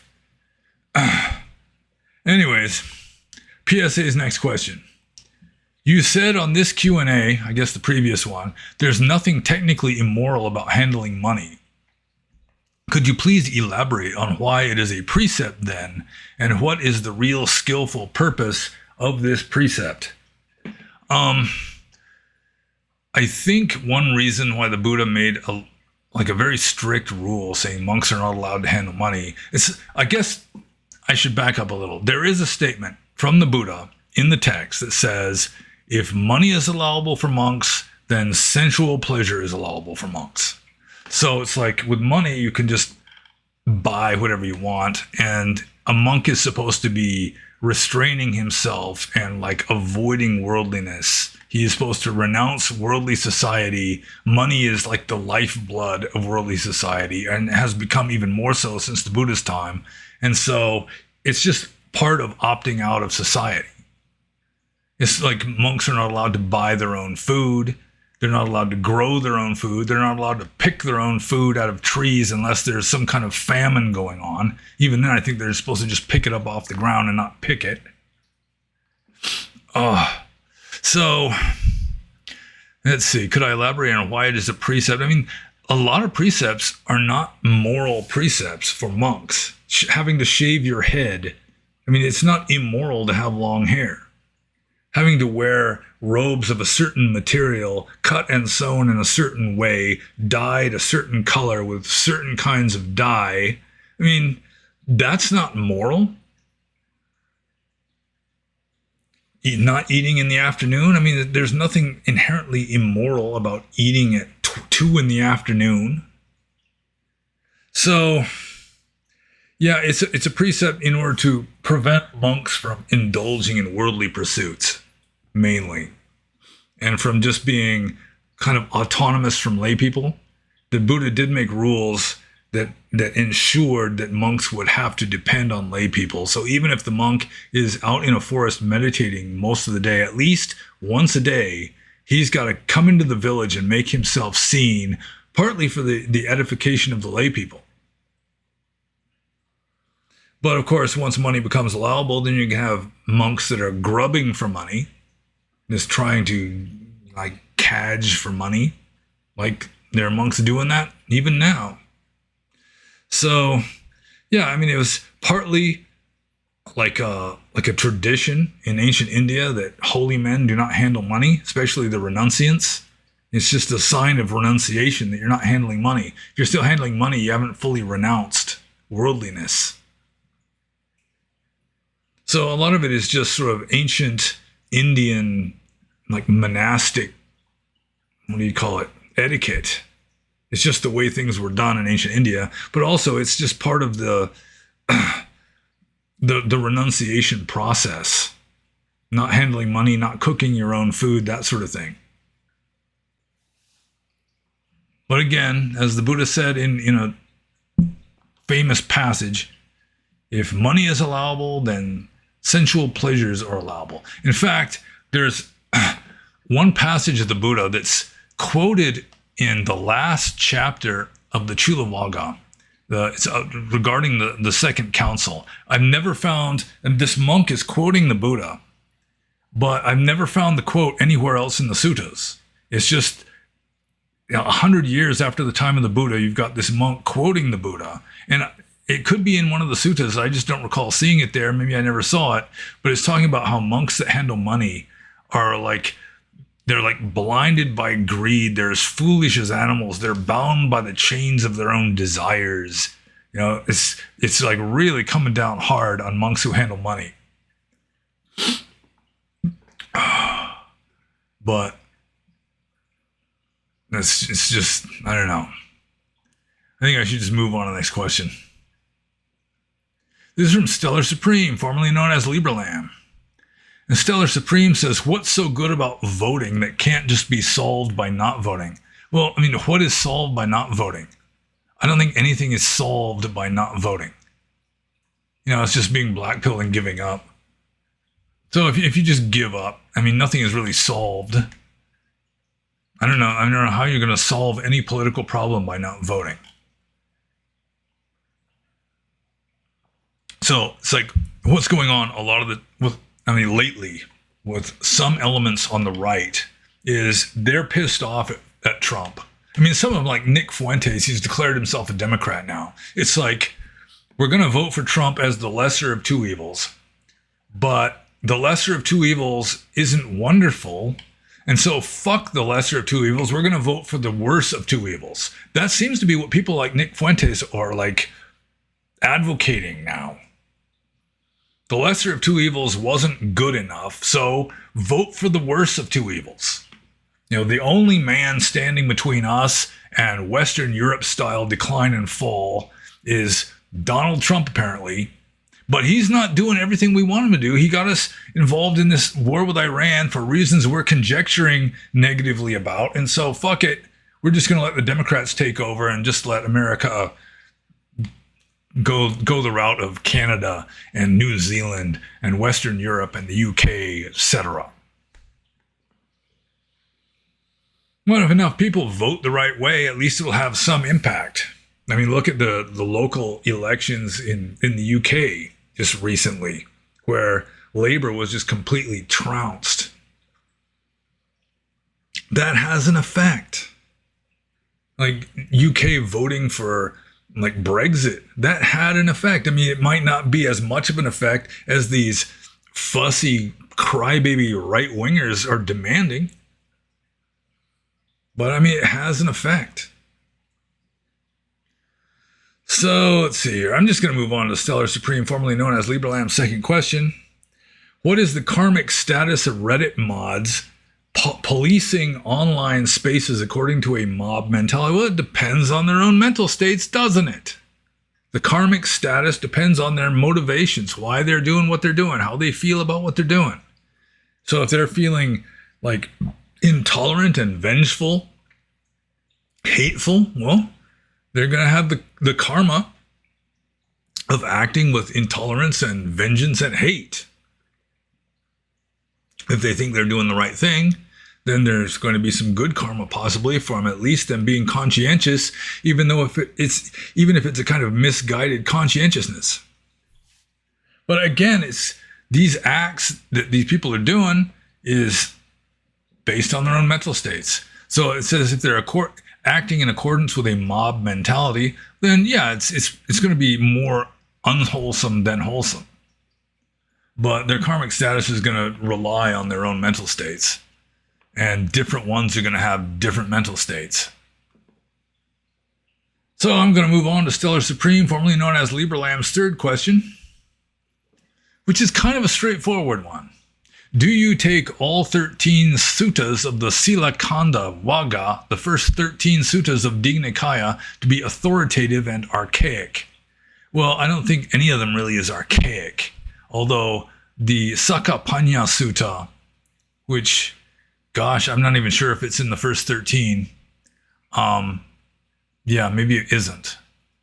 But the most archaic portion of the Digha Nikaya that I'm aware of would be like the central portion of the Sila, or no, not Sila Khanda, the Sakkha Panya Sutta, where Sakkha is asking the Buddha these questions, and the whole dialogue, I mean, it's very reminiscent of the Atthakavagga of the Sutta Nipata.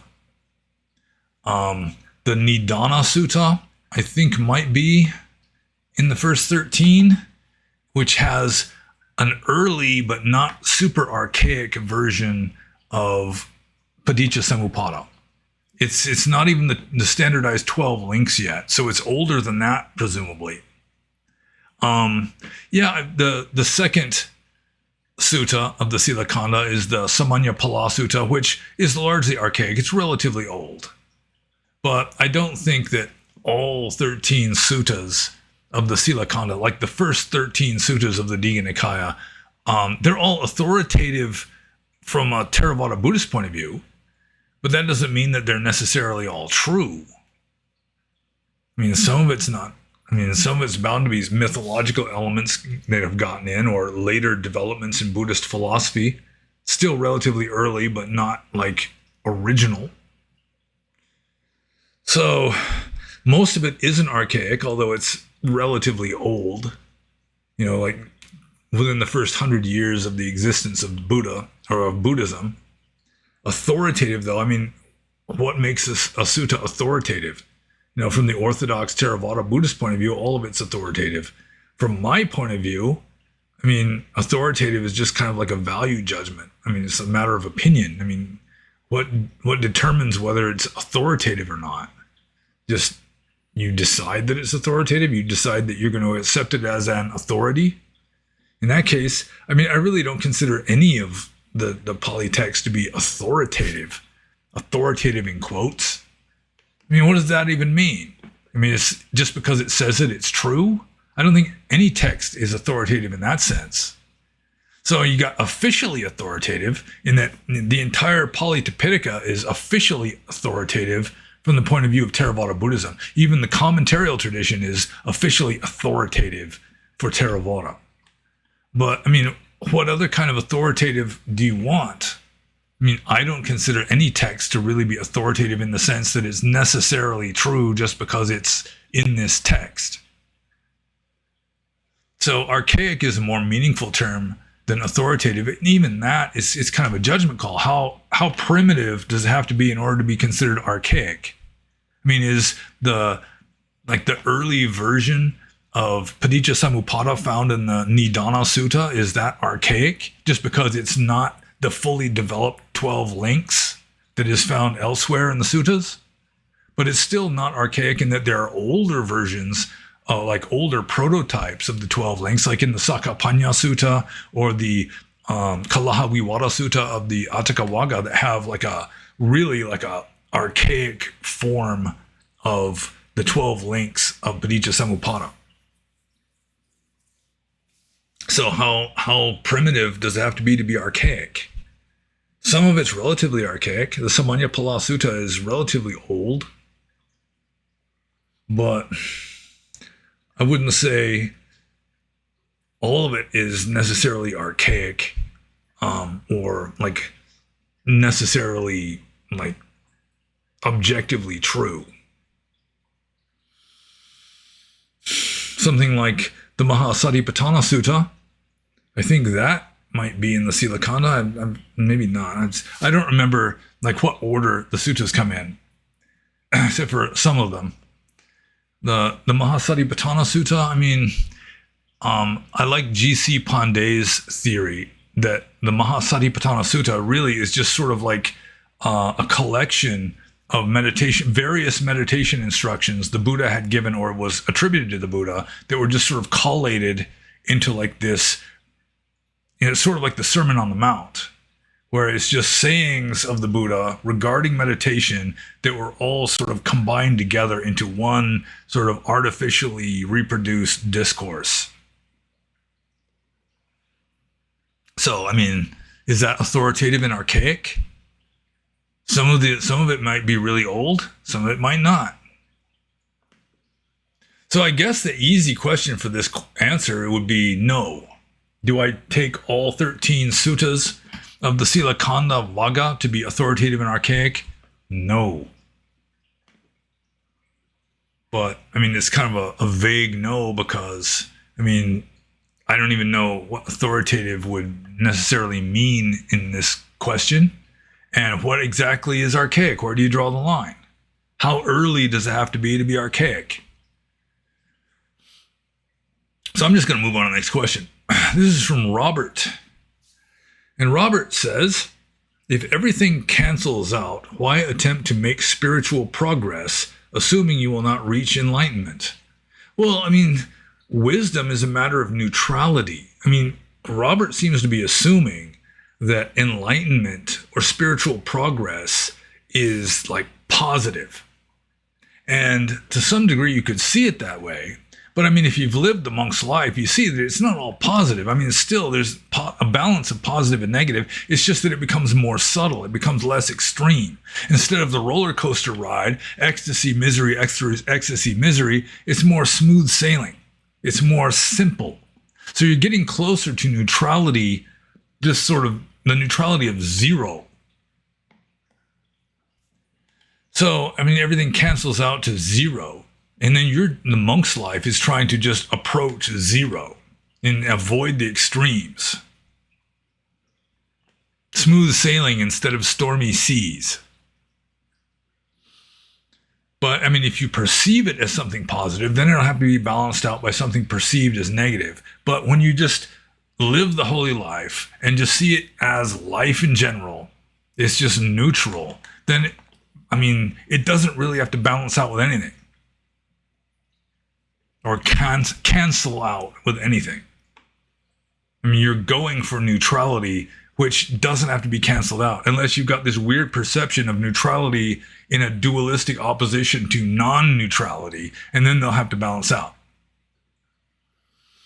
But it depends on how you look at it. It's sort of like the bodhisattva path, where you're doing good all the time, but you're not perceiving it as good. You're just doing what you do. So that causes it not to have to balance out with something bad.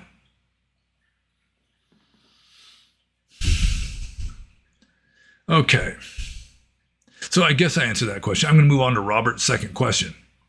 So have you ever been to or have any opinions on the traditional Latin Mass? I've never attended Mass in Latin or any other language. I've never attended a Roman Catholic religious ceremony in my life. I did have sort of a mild opinion in that I read that just within the past several decades, they started phasing out Latin Mass and like doing Mass in the vernacular language of, you know, whatever country they happen to be in.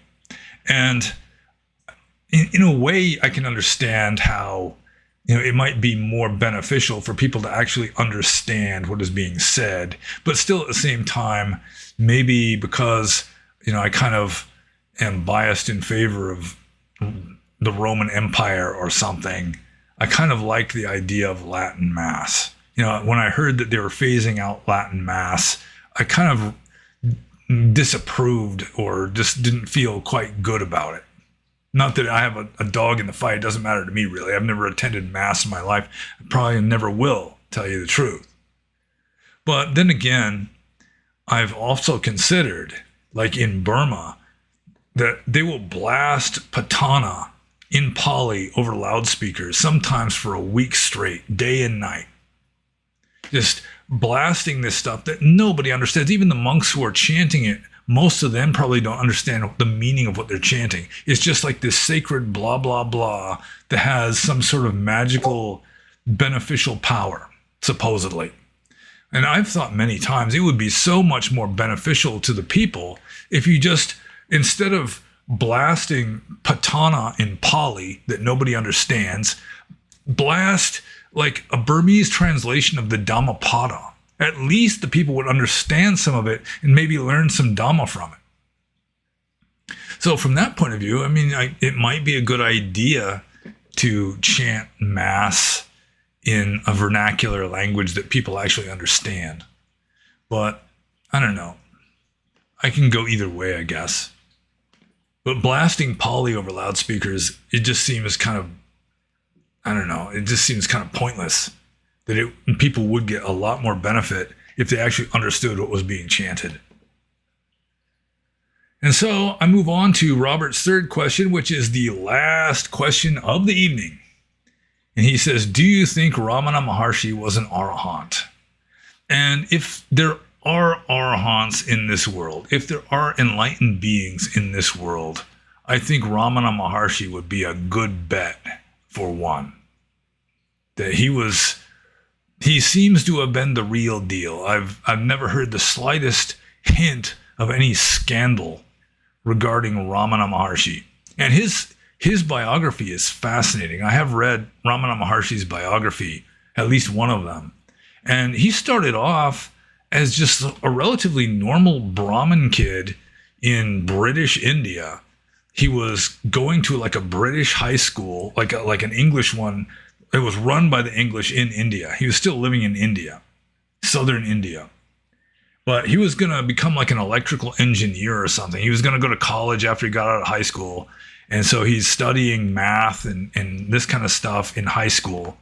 And then one day, he's alone in the house doing his homework, and he has like a panic attack. He feels like he's going to die. And so he just thinks, well, if I'm going to die, I should prepare myself. So he just lies down on his back on the floor, and he's sort of waiting for death. And then he thinks, well, if I'm dead, I won't be thinking anything, so I should just stop thinking too. So he's lying on the floor, and he stops thinking, and just boom. Supposedly, according to the story, he became enlightened. And in later years, Ramana Maharshi allegedly claimed that the only real spiritual practice he ever did was as a high school student having the panic attack, lying on his back, preparing for death. And after that, it was like this. I mean, he definitely had this awakening experience. He was radically changed after that. And so he would just spontaneously go into these meditative states. And then one time his brother, he lost interest in his homework and everything. So one day his brother looks at him, and instead of doing his homework, he's just sitting there meditating. And his brother, in sort of sarcastic disgust, says, oh, you're useless. You might as well just go off and become a sadhu. And even though he's being sarcastic, Ramana Maharshi, he wasn't called Ramana Maharshi at the time yet, but he realized that what his brother said was true. But his family was completely unreligious. He wasn't particularly religious up until he had this awakening experience, so he didn't really know where to go. So he heard about Arunachala, this sacred hill, sacred to the god Shiva. It's almost the only sacred spot he even knew of. So he just took off and went there and went into a temple and just sat down and started meditating.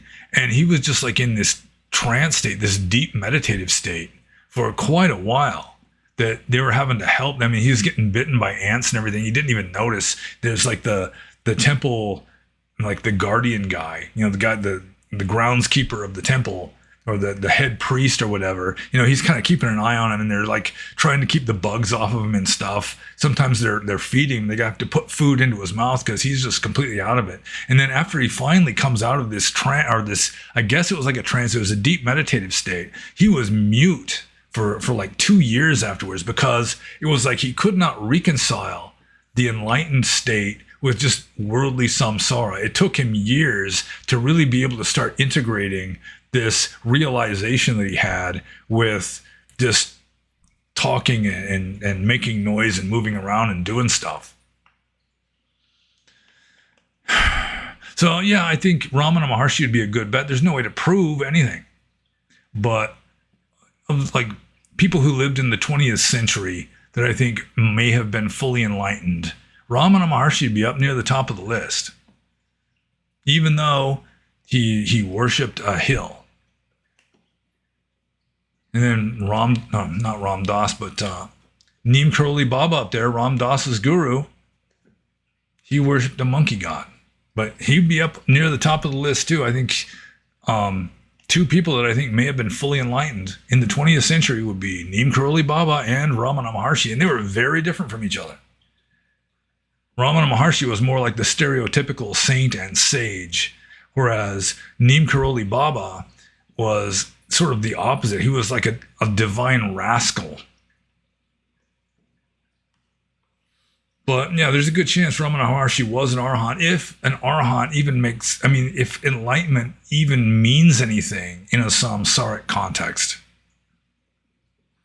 And I guess I answered all these questions. I don't think I did a very good job of answering all of them. Some of them were kind of weird, difficult questions to answer. But like I should always say at the beginning, and usually don't, if you have any questions you think I can answer, don't use this Q&A as an example of what I'm able to answer, because some of the questions were difficult to answer in this one. But if you think I can answer, especially about Dharma, Buddhism, that kind of thing. Oh, wait, there was a question that I don't think I answered yet. There was a question about Tibetan lamas. Okay, yeah. All right, yeah, PSA asked this question. I just scrolled past it and didn't notice it. Okay, one last question before we end this thing. PSA asks, what's the difference between a lama and a monk in the Vajrayana tradition? It looks like they're assistants to monks who are not obligated to take so many precepts, but I'm not sure if this is correct. I'm mainly trying to understand their dynamics and purpose. It's my understanding that a lama would be like a more advanced level of monk. Sort of like, it would kind of correspond to a Sayadaw in Burmese or an Ajahn in Thailand, where it's just sort of like a higher level, or was a prelate in Catholicism. They're like a higher level priest. So I think a lama would be a higher level than just an ordinary monk. Like in Burma, like a Sayadaw would be like the abbot. He'd be like the senior monk at a monastery. It would be called a Sayadaw. You might have more than one Sayadaw if you got like a venerated teacher who isn't the abbot but still is a good teacher, that kind of thing. He might still be called Sayadaw. In Thailand, Ajahn, it's not even necessarily used for monks. It just means teacher. Sayadaw and Ajahn both are derived from the Pali word acharya, which just means teacher or master. But lama, yeah, I'm pretty sure a lama is just like a higher level monk. So, but I'm really no authority on Tibetan Buddhism. That's just what I've sort of conjectured, just from what little I know about it. It just seems to me that a lama is more prestigious than just a monk. So, with that, hopefully I didn't pass any other questions. Just skip over them, scroll past them. If you think I can answer a question, especially regarding early Buddhism, Theravada Buddhism, archaic Buddhism, that kind of thing, just Dharma in general, philosophy. The farther away you get from like Theravada Buddhism, then the odds of my being able to give an intelligent answer kind of go down. I am fairly well versed in Christianity and also like Western philosophy, that kind of thing also.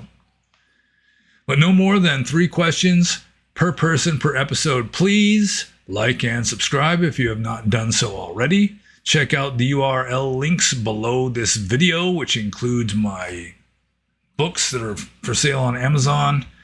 And be happy.